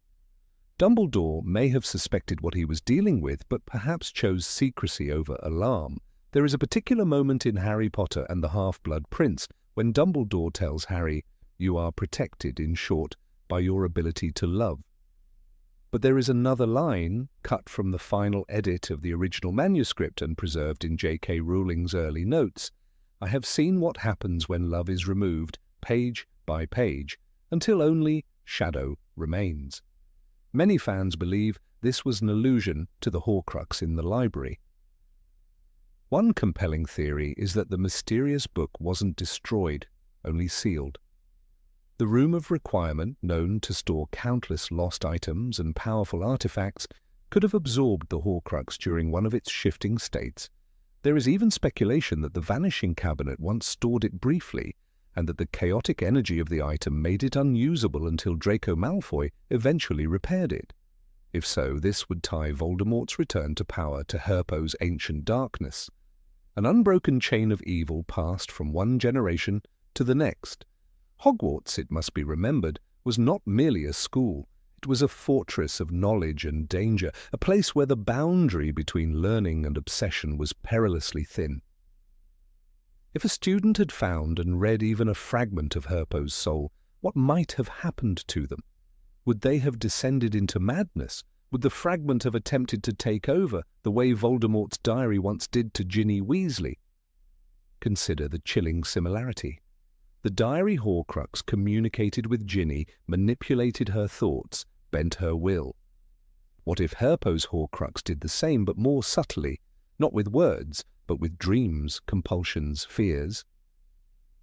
Perhaps some of the erratic behavior of students throughout Hogwarts history, unexplained disappearances, breakdowns, duels with no cause, might be traced back to a hidden malignancy in the stacks of the library. Even Severus Snape may have sensed something. In his 7th year, he reportedly told Lily Evans that there were books in that library that wished to read you. While this sounds like poetic dramatism, Snape rarely exaggerated. Some suspect that his deep fascination with the dark arts may have originated not from outside sources, but from something he found, or that found him, within the school's own shelves. It is worth noting that the curse on the Defense Against the Dark Arts position began around the time Tom Riddle was denied the post. But what if the true curse started earlier, when a piece of ancient dark magic long buried in Hogwarts was stirred again? The presence of a Horcrux is toxic, as Dumbledore once explained. It affects the world around it, twisting and distorting the natural order. What better explanation for the increasingly strange and violent events that plagued Hogwarts during the late 20th century? Of course, skeptics argue that all this is mere conjecture. No evidence of an additional Horcrux has ever been found. The books of the restricted section, now tightly warded and regularly inventoried, have revealed no signs of foul magic, at least none admitted publicly. But then again, as Luna Lovegood once said, about the things we lose have a way of coming back to us in the end, if not always in the way we expect. There is one final detail, often overlooked. In Harry Potter and the Philosopher's Stone, when Harry first enters the restricted section under his invisibility cloak, he opens a book that screams upon being read. Readers have long assumed this is due to a protective charm, but what if that scream was something else, a warning or a trap? The pages of that book were not described, the title was never given. What if it was the book, or a sibling to it? And perhaps the most disturbing part of this theory is not whether it's true, but whether it could be. The mechanics of magic, particularly dark magic, remain mysterious. If Herpo the Foul truly created the first Horcrux, is it so impossible that his legacy lingers, not in relics or ruins, but in the one place most witches and wizards visit in their youth, a library? The library remains silent, the books remain shelved, the shadows between the pages wait. And whether the legend is fact, fantasy, or something in between, the warning stands: some books are not meant to be read. And some pages are soaked in something deeper than ink. Would you turn that page? Number 22. Destroying a Horcrux can harm the destroyer. Of all the twisted inventions of Lord Voldemort, the Horcrux is perhaps the most chilling. A dark talisman meant to anchor the soul to the world of the living. A Horcrux is not simply a container for evil. It is a poison that seeps into everything it touches. Wizards know the legend well: kill to tear the soul, hide the fragment inside an object, and in doing so secure a macabre sort of immortality. But what most forget, or never truly understand, is the cost not only of creating a Horcrux, but of destroying one. The damage is not confined to the object alone. The act of annihilating a Horcrux leaves scars, deep, emotional, and haunting, on the one who dares to strike. Ron Weasley learned this truth in a frozen forest during their desperate hunt for Voldemort's hidden soul. The locket of Salazar Slytherin had tormented him for days. It whispered doubts into his heart, planted seeds of jealousy and fear, and amplified every insecurity he had buried since childhood. But it was not until he plunged the sword of Gryffindor into its heart that the true horror revealed itself. The locket fought back. It did not die quietly. Instead, it unleashed a vision so crueler that Ron would later struggle to describe it, an image of Harry and Hermione locked in an embrace, their laughter ringing with betrayal. His greatest fear, twisted and inflated, was used against him. That moment of destruction was not just a physical act. It tore something inside Ron. He stood, sword in hand, breathing heavily, his face pale and drawn as if he had battled a Dementor. Hermione Granger, ever precise with her words, later described the experience as a form of emotional poisoning. And that phrase, perhaps, is the closest anyone has come to capturing the invisible venom that leaks from a dying Horcrux. For these objects are not just vessels of soul. They are repositories of hatred, grief, rage, and cruelty. They do not die easily. And when they are killed, they make sure to scream. What happened to Ron was not unique. Dumbledore himself suffered a cursed hand when he tried to destroy the ring of Marvolo Gaunt, another Horcrux carefully hidden by Voldemort in the ruins of his family home. Dumbledore was one of the greatest wizards of the age, yet even he could not destroy the Horcrux without paying a price. The curse, black and fast-spreading, would have killed him within minutes had it not been for Snape's swift intervention. But even saved, Dumbledore was left marked, and not just physically. His decision to wear the ring, to see in it the reflection of his lost sister, was a moment of weakness that cost him dearly. And then there was Harry, the boy who unknowingly bore a fragment of Voldemort's soul within his own body for nearly 17 years. He lived with a Horcrux inside him, though he didn't know it until nearly the end. But that presence explained much. His connection to Voldemort's thoughts, his sudden surges of anger, his ability to speak Parseltongue. When the piece was finally destroyed by Voldemort himself in the Forbidden Forest, Harry experienced something few wizards ever had, the moment of a soul fragment's death from within. He saw the whimpering, childlike creature in the King's Cross-like vision, the piece of soul, deformed and unloved, that had clung to him all those years. It died, and Harry lived, but not unchanged. The destruction of a Horcrux is, at its core, an act of war against part of a soul. It is murder in reverse. And murder, as Dumbledore once told Harry, leaves traces. In The Half-Blood Prince, the headmaster explained, murder rips the soul apart. It is a violation against nature. But what is rarely asked is this: what happens to the wizard who tries to mend that violation, who forces the soul back into death? In that moment of confrontation, when the sword pierces, or the basilisk venom burns, or fiend fire consumes, it is not just the Horcrux that suffers. Hermione Granger, the ever-thoughtful scholar, took great care before she destroyed the cup of Helga Hufflepuff. She knew the magical properties of basilisk venom were powerful enough to undo a Horcrux, but she also feared the mental backlash. When she finally did it, in the Chamber of Secrets, using a fang ripped from the bones of a long-dead serpent, she flinched, not from the sight, but from what she felt. The cup screamed. It didn't have a voice, but it screamed into her mind, revealing images of injustice, humiliation, and betrayal. She staggered, her hands shook, and she wept. It wasn't just adrenaline. It was as if the cup had forced her to relive someone else's suffering in a single, blinding instant. Even Harry, when he destroyed the diary of Tom Riddle, experienced a haunting echo. He stabbed it with the basilisk fang and watched as black ink poured like blood. The shade of Tom Riddle writhed in agony, then vanished. But the moment lingered. The diary hadn't simply recorded events, it had felt, and its pain, though silent, clung to Harry like a shadow. Horcruxes are made from death and designed to survive it. They are designed to resist destruction with everything they possess, and when that destruction finally comes, they fight. They reach into the destroyer's soul, searching for weakness. They unearth memories and fears. They provoke. This is not a side effect. It is a defense mechanism, a psychic trap, one that Ron, Hermione, Dumbledore, and even Harry experienced in different ways. But what of others? What of those who were not strong enough? There are scattered records in the Department of Mysteries, long sealed and barely legible, of Aurors who were sent to investigate cursed objects believed to be Horcrux-like. One report mentions a young wizard who tried to destroy a blackened mirror taken from a Death Eater's vault. He succeeded, but spent the next 10 years in St. Mungo's, unable to speak, plagued by night terrors. Another file describes a witch who attempted to shatter a cursed chalice and was found days later wandering the moors, convinced she was being followed by a shadow with no face. The magical world has always spoken in whispers about objects too dark to touch. Cursed artifacts, they call them.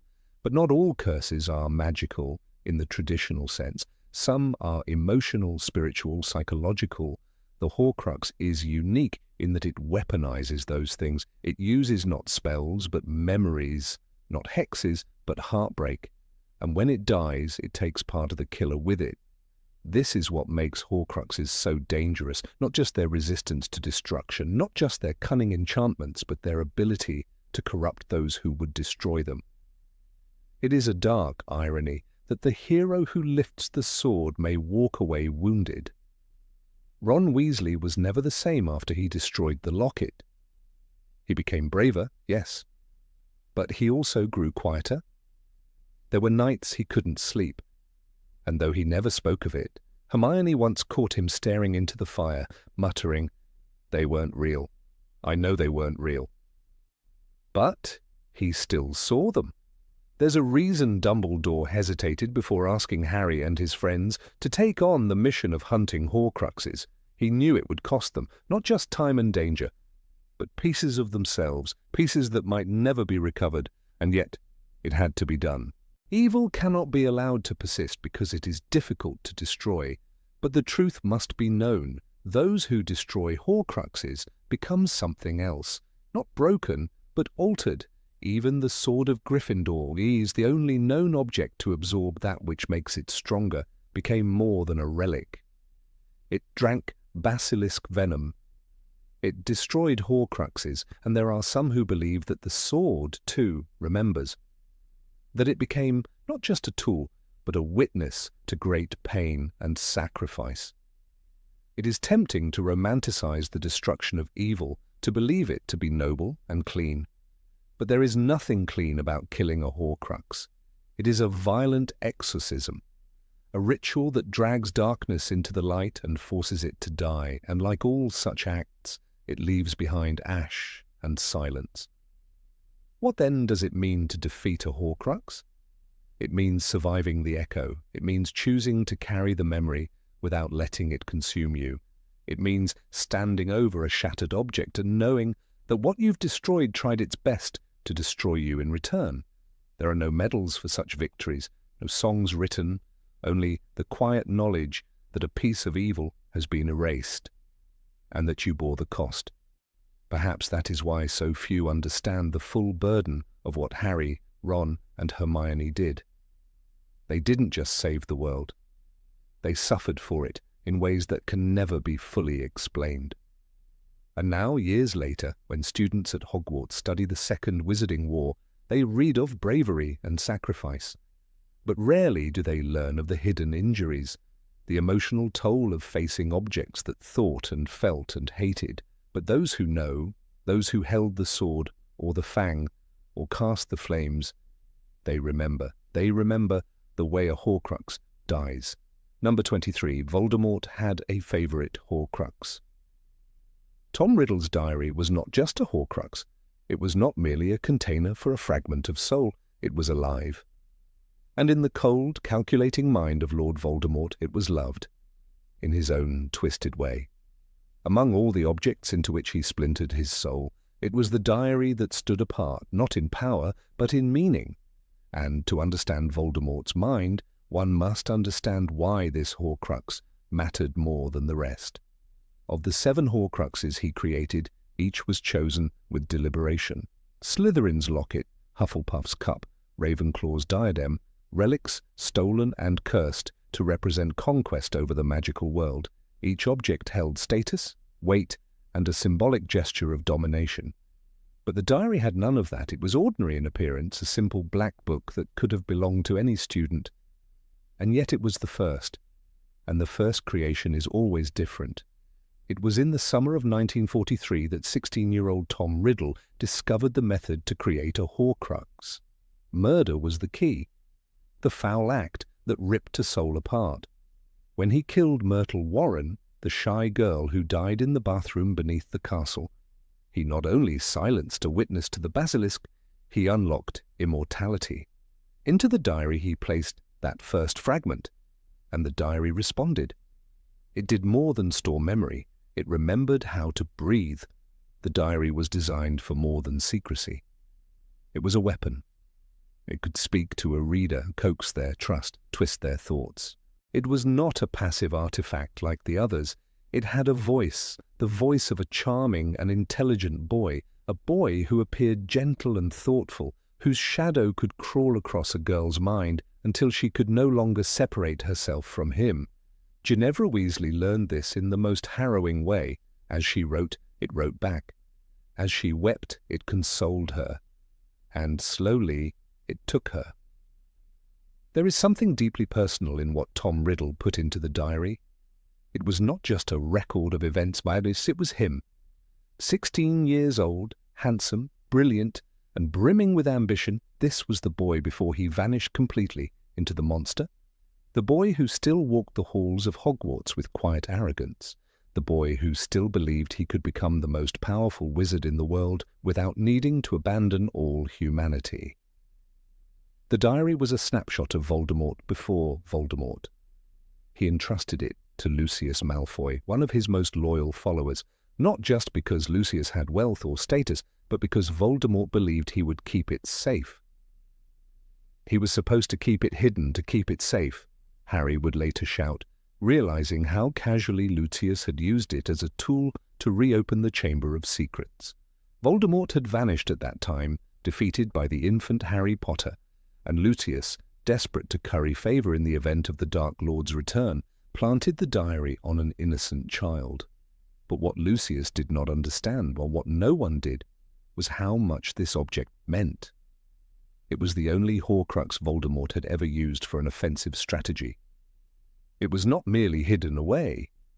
It was designed to act, to possess, to kill. And it was the only Horcrux that could truly think. The young Tom Riddle who emerged from its pages had a mind of his own, shaped by the memories and ambitions of the real boy, but functioning independently.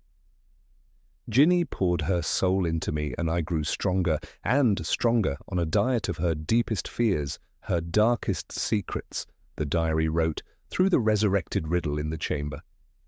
In that moment, the diary was more than a fragment. It was evolution, the physical form of a soul growing in power, capable of manifesting in flesh and voice.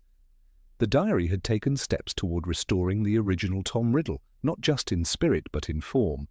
And this was terrifying, even for Voldemort, because it meant his soul, though divided, could become again. The magic worked. Dumbledore understood this, though he never voiced it fully. When Harry brought the diary to him, destroyed by the fang of a basilisk, Dumbledore held it with grim curiosity. Very few people ever knew that Voldemort put part of himself in anything, he told Harry later. The fact that the diary could write back, that it could manifest a memory strong enough to manipulate a living person, was the first true warning sign. Voldemort hadn't just hidden his soul, he had armed it, and perhaps that is why its destruction mattered so deeply. When Harry drove the basilisk fang through its pages, it screamed, the ink bled like blood. The memory of Tom Riddle convulsed and dissolved into nothing. It was the first wound Voldemort ever truly suffered since his return from the edge of death, not just because he lost a Horcrux, but because he lost his beginning, his youth, his belief in control. The diary's destruction wasn't just a strategic loss, it was emotional. Though Voldemort rarely exhibited sentiment, there are glimpses that betray a deeper mind. His fury when discovering his Horcruxes were being hunted was not simply tactical rage, it was panic. And one can imagine that the loss of the diary, years before he even returned to full power, must have echoed inside him like an omen. He had not expected anyone to destroy it. He had not foreseen the power of love that protected Harry. In his arrogance, he thought the diary would bring him victory before he even re-emerged. The irony is rich. The weapon he designed to secure his return became the harbinger of his defeat. It taught Dumbledore what he needed to know. It showed Harry what Horcruxes were, and it left Voldemort weakened. The boy in the diary, the calm, courteous Riddle, had failed, and Voldemort had to reckon with the fact that a 16-year-old memory had been outwitted by a 12-year-old child. What Voldemort never fully grasped was how dangerous it was to leave a thinking part of himself out in the world. The other Horcruxes, the ring, the cup, the locket, could whisper madness. They could corrupt and poison. But they could not converse. They could not scheme. Only the diary could act as he would act. And in doing so, it made itself vulnerable. It challenged fate, and fate struck back. There is a kind of dark poetry to the fact that this Horcrux, the most intimate, was destroyed by love. The love of a mother that protected Harry, the love of a sister that brought Ginny back from the brink, the love of a boy who risked his life for others. All the things Voldemort mocked, ignored, and dismissed. Those very things tore apart the object he once trusted most. Years later, when Voldemort discovered that the diary had been destroyed, he was not indifferent. Though he said nothing, though his face showed only cold calculation, the anger was there. Bellatrix Lestrange noticed it. Snape, perhaps, too. The Dark Lord was never the same after that loss. He began to keep his secrets tighter, kill more swiftly, punish more cruelly. It was the shift of a man who realized that the world was not as predictable as he believed. The diary had failed, and in its failure Voldemort lost more than a Horcrux. He lost his past. He lost the image of himself as the clever boy who could outwit death. He became something colder, harder, a man who no longer believed in anything but raw power. But inside that icy shell, a wound festered. The boy he once was had been slain, and that was something he could not repair. Tom Riddle's diary remains one of the most fascinating artifacts in the wizarding world, not because of the magic it contained, but because of the glimpse it offered into the mind of its creator. It was not a mirror, it was a memory, a living fragment that spoke and thought and charmed. It was in many ways the closest thing Voldemort had to a child, created by his hand, nurtured with his soul, sent into the world to fulfill his will, and yet that child was destroyed by the very innocence it sought to consume. The diary, like Voldemort, underestimated the human heart. It believed that fear and manipulation would win. But the world it tried to dominate was not so simple. The diary's end was not merely ink spilled, it was prophecy, a sign that Voldemort's empire would not last, that even the darkest magic could be undone by a 12-year-old boy with a broken wand and a loyal heart. It is easy to dismiss Voldemort as a cold tyrant without feeling, but even tyrants have favorites. The diary was more than a weapon. It was his beginning, his experiment, his ambition in ink. And when it died, so too did something inside the man who once called himself Tom Marvolo Riddle. Number 24. A Horcrux might be healable, theoretically. In the chilling depths of magical theory, there exists a shadowy whisper of hope, a theory so controversial, so improbable, that even Dumbledore himself barely acknowledged it. It concerns the darkest magic of all, the creation of a Horcrux. Everyone knows the basics. A Horcrux is a fragment of a soul, torn from the whole through an act of murder and bound to an object to secure immortality. But what most witches and wizards don't know, what even most Hogwarts students never learn, is that a Horcrux, in theory, might not be a final sentence. It might be reversible, not easily, not cleanly, but the soul, torn and bloodied, might be mended. In Harry Potter and the Half-Blood Prince, when Harry questions Dumbledore about Horcruxes, the headmaster speaks solemnly. You must understand that the soul is supposed to remain intact and whole. Splitting it is an act of violation. It is against nature. Dumbledore confirms that killing rips the soul apart, and that the soul can only be mended through genuine remorse. But it is excruciatingly painful, he warns. Still, he never says it is impossible. He says, almost impossible. That single word, almost, has given magical scholars hope for generations. One of the few documented voices to investigate this possibility comes from the private notes of Professor Emmerich Switch, best known for A Beginner's Guide to Transfiguration. What most don't know is that Switch spent the last 20 years of his life researching soul magic buried deep in the restricted section of the Hogwarts library. In one forgotten manuscript catalogued under S42B, Switch wrote, "Remorse is more than regret. It is a purging. It is pain given shape, a flame capable of fusing fractured elements, but the soul must want to return to its whole. Without desire, there is no healing. The healing of the soul, in other words, is not a spell. It is not a potion. It is an act of internal transformation, and it can only begin when the witch or wizard experiences true, wrenching remorse for what they have done. In the case of Tom Riddle, Lord Voldemort, this was never a possibility. His capacity for remorse had long since withered. As Dumbledore himself says in Harry Potter and the Deathly Hallows, he cannot love, not truly. Without love, there can be no guilt. Without guilt, no remorse. And without remorse, the soul remains broken. But consider for a moment another case, a witch who did create a Horcrux, not for power, not for control, but out of desperation. Her name was Helena Ravenclaw, better known to Hogwarts students as the Grey Lady. While it was never explicitly stated in the books that Helena created a Horcrux, certain pieces of lore suggest she may have tried something very close. Fleeing with her mother's diadem, filled with jealousy and longing, Helena hid in Albania. She died young, her soul tethered to the castle she once scorned. Some historians believe she bound a piece of herself to the diadem, not fully a Horcrux, but something akin. And unlike Voldemort, Helena repented. She told Harry where to find the diadem. She admitted her guilt. She mourned her actions. Though her ghost lingers, her soul is more whole than Tom Riddle's ever was. This leads to a tantalizing question.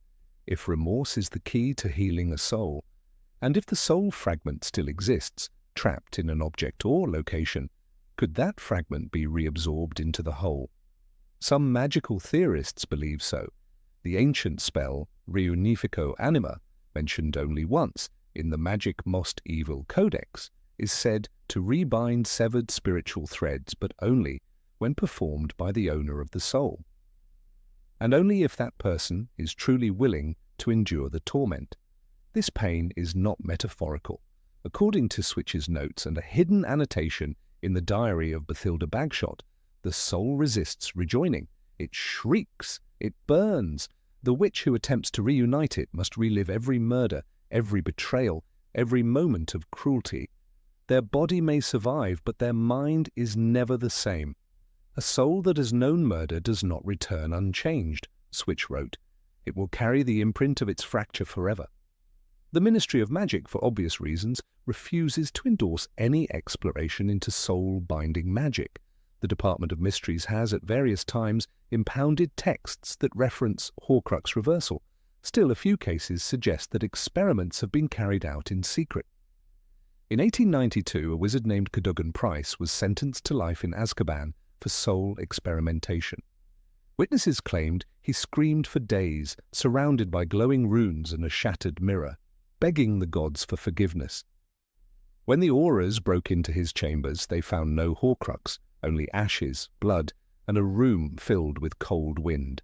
His notes were destroyed, or so we're told. It's important to understand that a Horcrux is not simply an object. It is a fragment of pain, of sin, of murder embedded in matter.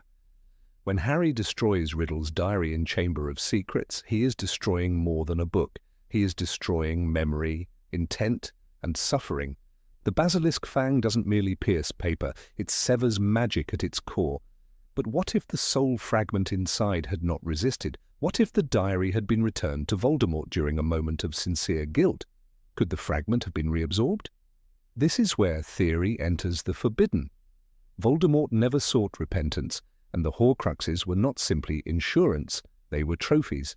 But imagine if he had, at the end, in the Forbidden Forest, felt something more than fear. As Harry says, "There's nothing worse than death." But for a soul in pieces there might be, eternity without rest. If Tom Riddle had dropped to his knees and begged for redemption, would the torn shreds of his soul have returned? Perhaps we already saw the answer. In the strange vision Harry witnesses in King's Cross, Voldemort's soul appears as a flayed, whimpering creature. Dumbledore says, "You cannot help." But he doesn't say it is impossible. He only implies that help cannot be forced. He is beyond our help. That implies someone else's help might still reach him, if only he asked. Some witches believe that certain magical places amplify the possibility of spiritual healing. The Lake of Enid in Wales, for example, is said to glow when someone sheds tears of true remorse into its waters. The Vale in the Department of Mysteries, long considered a passage to death, might also be a place where souls can be reconciled. The whispers heard beyond the veil are, some say, not the dead, but the fragmented, calling to be made whole. One of the few post-war experiments with remorse-induced magical healing was conducted by a Romanian wizard named Ilie Dragan. He had never created a Horcrux, but he had used unforgivable curses in wartime. Racked with guilt, he isolated himself and began a process he called anima confessio, wherein he spent years recording every wrong he had committed. With each confession, he performed a ritual of purification involving runes, ash, and dragon blood. By the end, Dragon was said to possess an aura that shimmered in daylight, a sign perhaps that something deep within him had changed. He died at peace. Would such a ritual work for someone who had created a Horcrux? Only one person could answer that now: Harry Potter. For a brief moment, he became a vessel for Voldemort's soul. When the killing curse hit him in the forest, a piece of Voldemort's soul inside Harry was destroyed. But Harry did not suffer. He went to the liminal space, the White Station, and returned. It is possible that for that moment his soul was unbalanced, and then it was made whole again. Dumbledore called it love, others call it protection. But what if it was more? What if Harry's unwilling status as a Horcrux was undone not by the killing curse, but by his own purity of heart? The prophecy always said that one must die at the hand of the other, but maybe death wasn't the real battle. Maybe it was the soul that mattered. Tom Riddle's soul, mutilated and scattered, found no peace. Harry's, even when touched by darkness, remained intact because he never lost his humanity. And so the forbidden theory remains that a Horcrux can be healed, not with spells, not with curses, but with agony and truth. That if the creator truly repents, suffers willingly, and surrenders the will to dominate, the soul might be sewn back together, not as it was, but as something new, something tempered by fire. The ancient Pythagorean wizard Mikos once wrote, "The soul, like gold, is purified through flame. The blacker the smoke, the brighter the heart that remains." Few dare to test this, fewer survive it, but magic, at its core, is about transformation, and even the darkest magic might yet bend if the light within a wizard refuses to go out. Would Voldemort have chosen that path? Never. He feared pain, he scorned weakness, and yet, even at the end, he was offered a choice. When he raised the Elder Wand, it did not obey him. It belonged to Harry, not because of power, but because of sacrifice. Perhaps the true counter to a Horcrux is not destruction, but love. So the next time you think of Horcruxes as death sentences, remember this: almost impossible is not impossible. In the hidden corners of magic, there is always a crack where light gets in. And perhaps, just perhaps, even a soul torn by murder can be stitched again, if the thread is remorse, and the hand that weaves it is willing to bleed. Number 25, Horcruxes change the object they inhabit. Of all the dark creations in the wizarding world, none evokes the same deep, visceral dread as the Horcrux. These objects, steeped in sorrow and sealed with murder, are often viewed merely as vessels, cages for fragmented souls. But the truth is far more haunting. When Lord Voldemort tore his soul and hid it in the material world, the objects he chose did not remain passive. They changed, they twisted, they became something else. The Horcrux did not merely reside within, it infected, transformed, and awakened the object it occupied.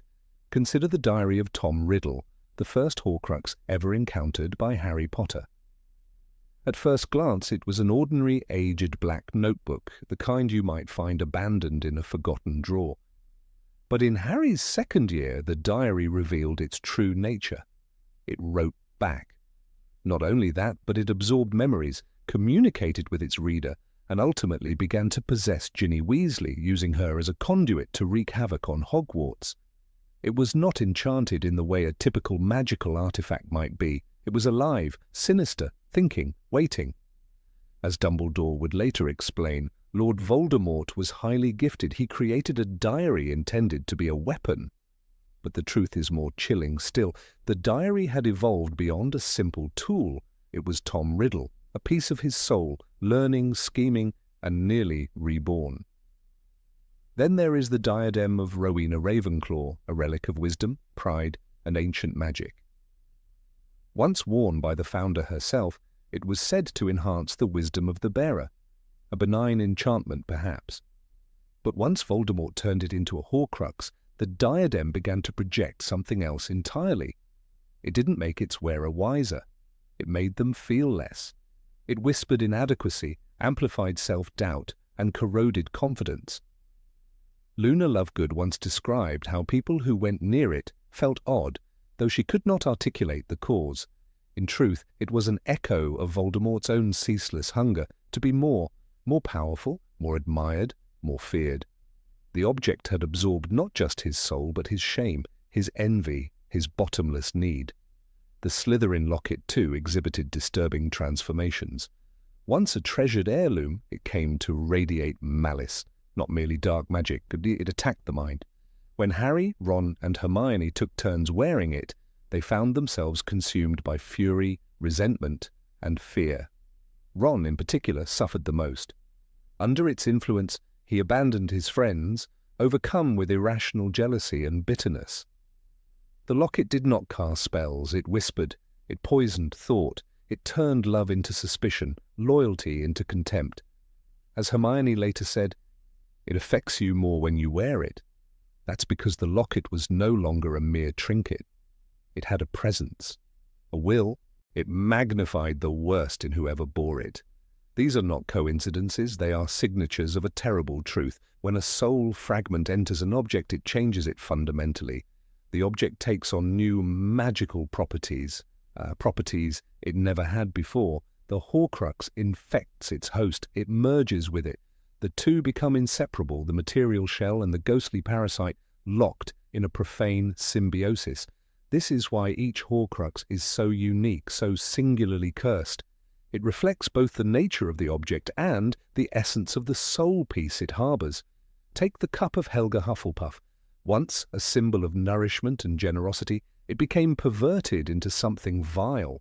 When Hermione stabbed it with a basilisk fang, it reacted violently, projecting an illusionary flood of boiling water, screaming, lashing out. It fought for survival, not with hexes, but with hallucinations and heat. That behaviour was not intrinsic to the cup. It was learned, taught by the dark magic that lived inside it. The cup wasn't just holding a soul, it was weaponized by it. Even destruction became a battle. The ring of Marvolo Gaunt offers another grim example. Originally a family heirloom, a crude gold piece set with the resurrection stone, the ring became lethally cursed. So strong was its dark magic that Dumbledore's hand withered and nearly killed him upon wearing it. But the ring's power was not inherent. It had been a relic of obsession, not murder. The transformation occurred when Voldemort embedded his soul within it, and the result was an object that struck down anyone who dared claim it. The curse was silent, delayed, but deadly. Much like the soul it carried, even Nagini, the serpent Horcrux, bore signs of transformation. While already a magical creature, Nagini, after housing a soul fragment, became unusually intelligent and unnaturally obedient to Voldemort. She could sense magic, infiltrate thoughts, and act with eerie precision. There are indications, especially from Fantastic Beasts lore, that Nagini was once a maledictus, a cursed woman doomed to become a snake. But the Horcrux turned her into a true extension of Voldemort's will. She was no longer merely a servant, she was a vessel, and her behavior bore the unmistakable signs of a soul's imprint.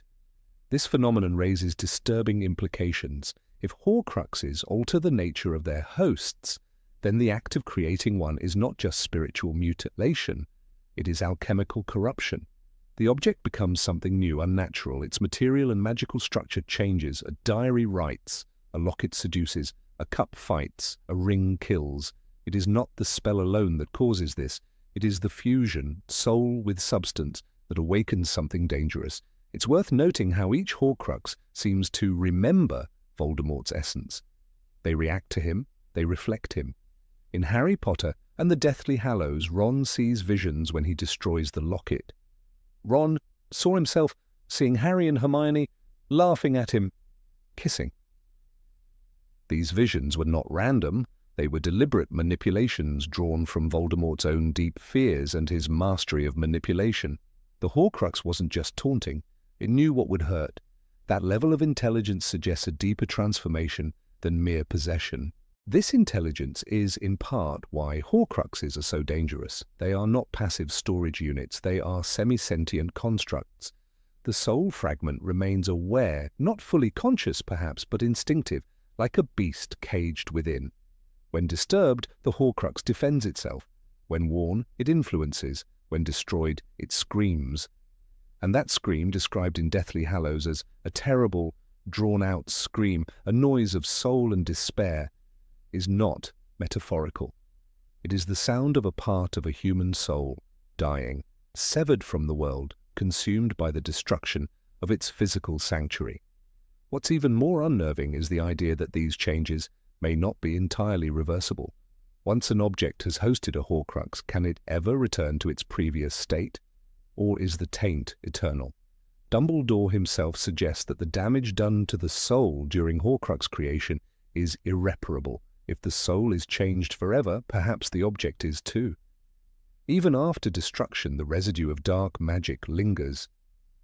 The diary, even as a charred husk, remains a cautionary tale. The ring's stone, though reclaimed, was still handled with trembling reverence. Once fused with soul, an object can never be only an object again. This transformative effect also highlights something else: Voldemort's complete misunderstanding of magic's deeper laws. He saw objects as tools, things to use, hide in, discard. But magic, especially soul magic, is not mechanical. It's relational, it interacts, it bonds.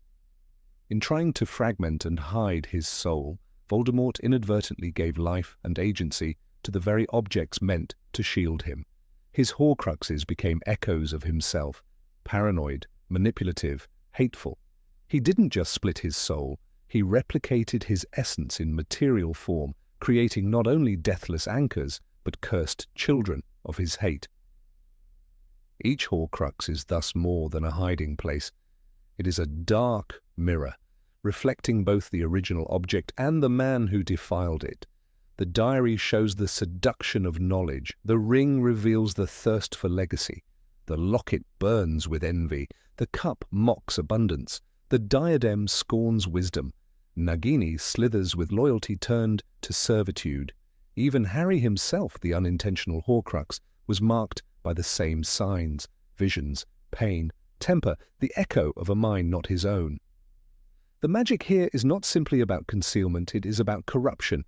Horcrux is a spell of violation. It invades the host object. It remakes it. And in doing so, it creates something new. Not quite alive, not quite dead, something in between. In creating them, Voldemort did not merely survive. He built monuments to his fear of death, each radiating a different aspect of his soul. And those monuments, in turn, became his undoing, for what he could not understand or accept is that every Horcrux carried within it a path back to him. So when Harry and his friends destroyed them, they weren't just smashing objects, they were unraveling strands of Voldemort's identity. And as each fragment died, the object it had changed was also released. Not healed, but stilled. No longer whispering, no longer fighting, just quiet. And in that quiet perhaps we hear a final lesson. The soul, once divided, never forgets where it's been, and neither does the object that carried it. Number 26, Voldemort's soul survived death because of the Horcruxes. In the cold ruins of the Potter cottage in Godric's Hollow, a murder failed. A killing curse rebounded. A tyrant lost his shape. Yet death did not claim him. What happened that Halloween night in 1981 was not merely the survival of a child. It was the revelation of a horrifying truth, that a soul, even ripped from flesh and denied a body, could refuse to die. Lord Voldemort's vanishing was not an end. It was a beginning, or rather a suspension, a defiance of death achieved not by luck or divine grace, but by a dark ritual so vile that it tore his soul to pieces. No wizard before Tom Riddle had so thoroughly desecrated their essence. He didn't merely split his soul once, as a desperate soul might in killing for a final Horcrux. He shattered it again and again. 7 times was his aim, 6 fragments encased in cursed objects, the 7th tethered to his own form. This act, beyond comprehension or decency, allowed him to survive the destruction of his physical body. Magic, ancient and forbidden, ensured that his shadow remained. In Harry Potter and the Goblet of Fire, Dumbledore reveals a critical truth. He was ripped from his body, less than the meanest ghost, but he was alive. The key word, alive. How could that be? This is the question that chills the bones of every scholar of the dark arts. By all known laws, a wizard's soul should travel on upon bodily death, but Voldemort's soul, fractured and anchored, clung to the living world like a parasite. The Horcruxes served as anchors. But what does that mean? Not mere insurance. They were lodestones, magical tethers binding pieces of his spirit to this plane. As long as even one survived, true death was impossible. He existed in agony and fury, without touch, without voice, without even proper thought. But he existed. That fact alone rewrites what wizards thought they knew about the afterlife, about magical mortality, and about the costs of dark magic. The Diary of Tom Riddle was the first Horcrux the readers encounter.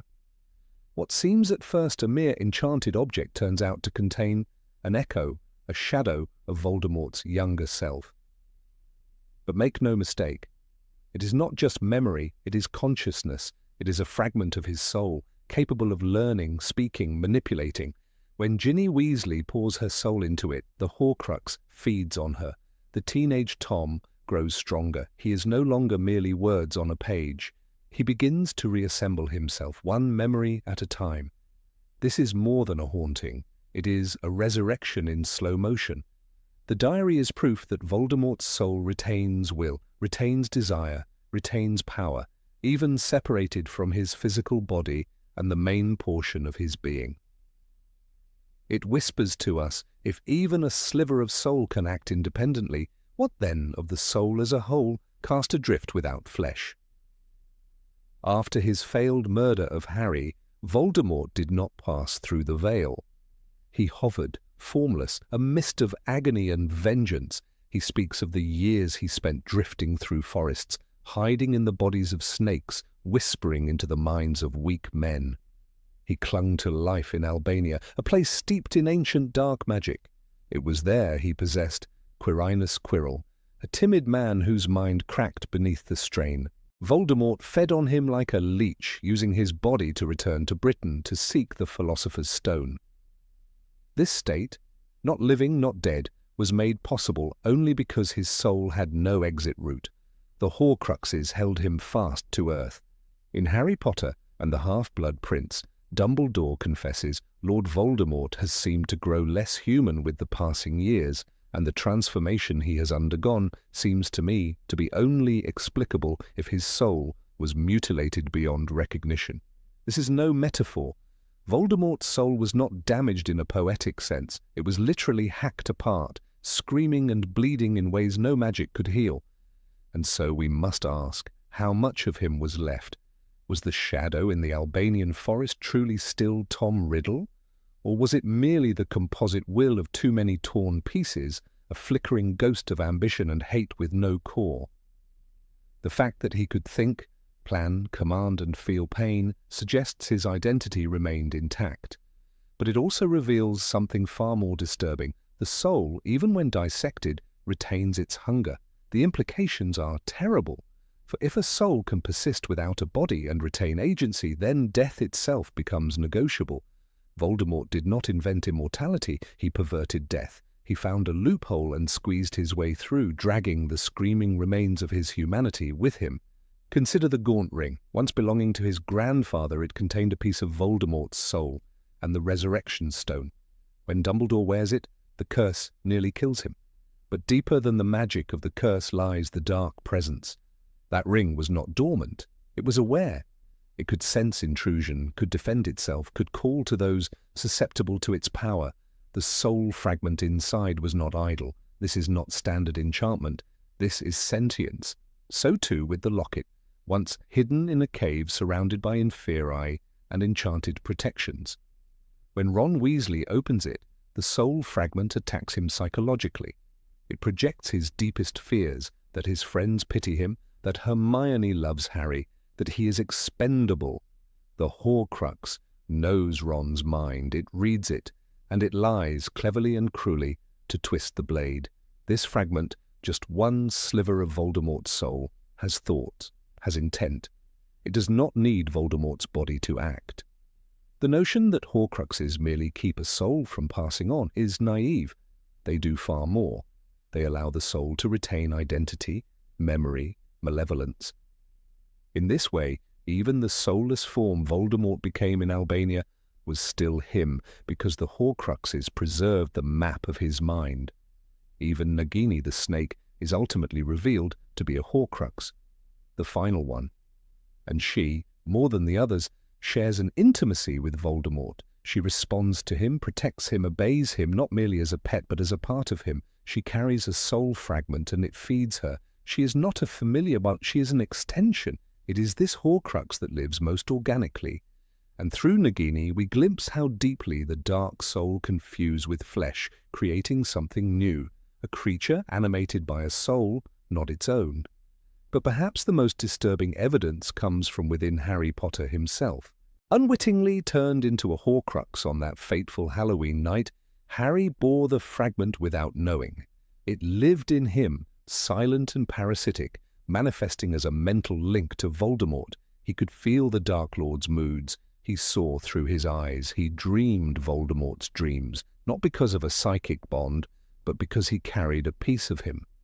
Voldemort's soul was not just surviving, it was watching.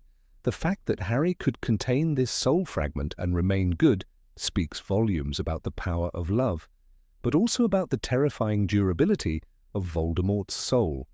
Even unintentionally, it infiltrated life and bent it to its will. When Harry walks into the Forbidden Forest in Deathly Hallows prepared to die, Voldemort hits him with the killing curse once again, but this time a soul dies. The fragment inside Harry. Dumbledore confirms this in the ghostly King's Cross scene. It is here we see the mutilated childlike creature writhing and crying under a bench. That is the piece of Voldemort's soul, now severed and beyond saving. It is pathetic, wretched, and real. Voldemort's final demise does not come until all Horcruxes are destroyed. Only then is his soul vulnerable.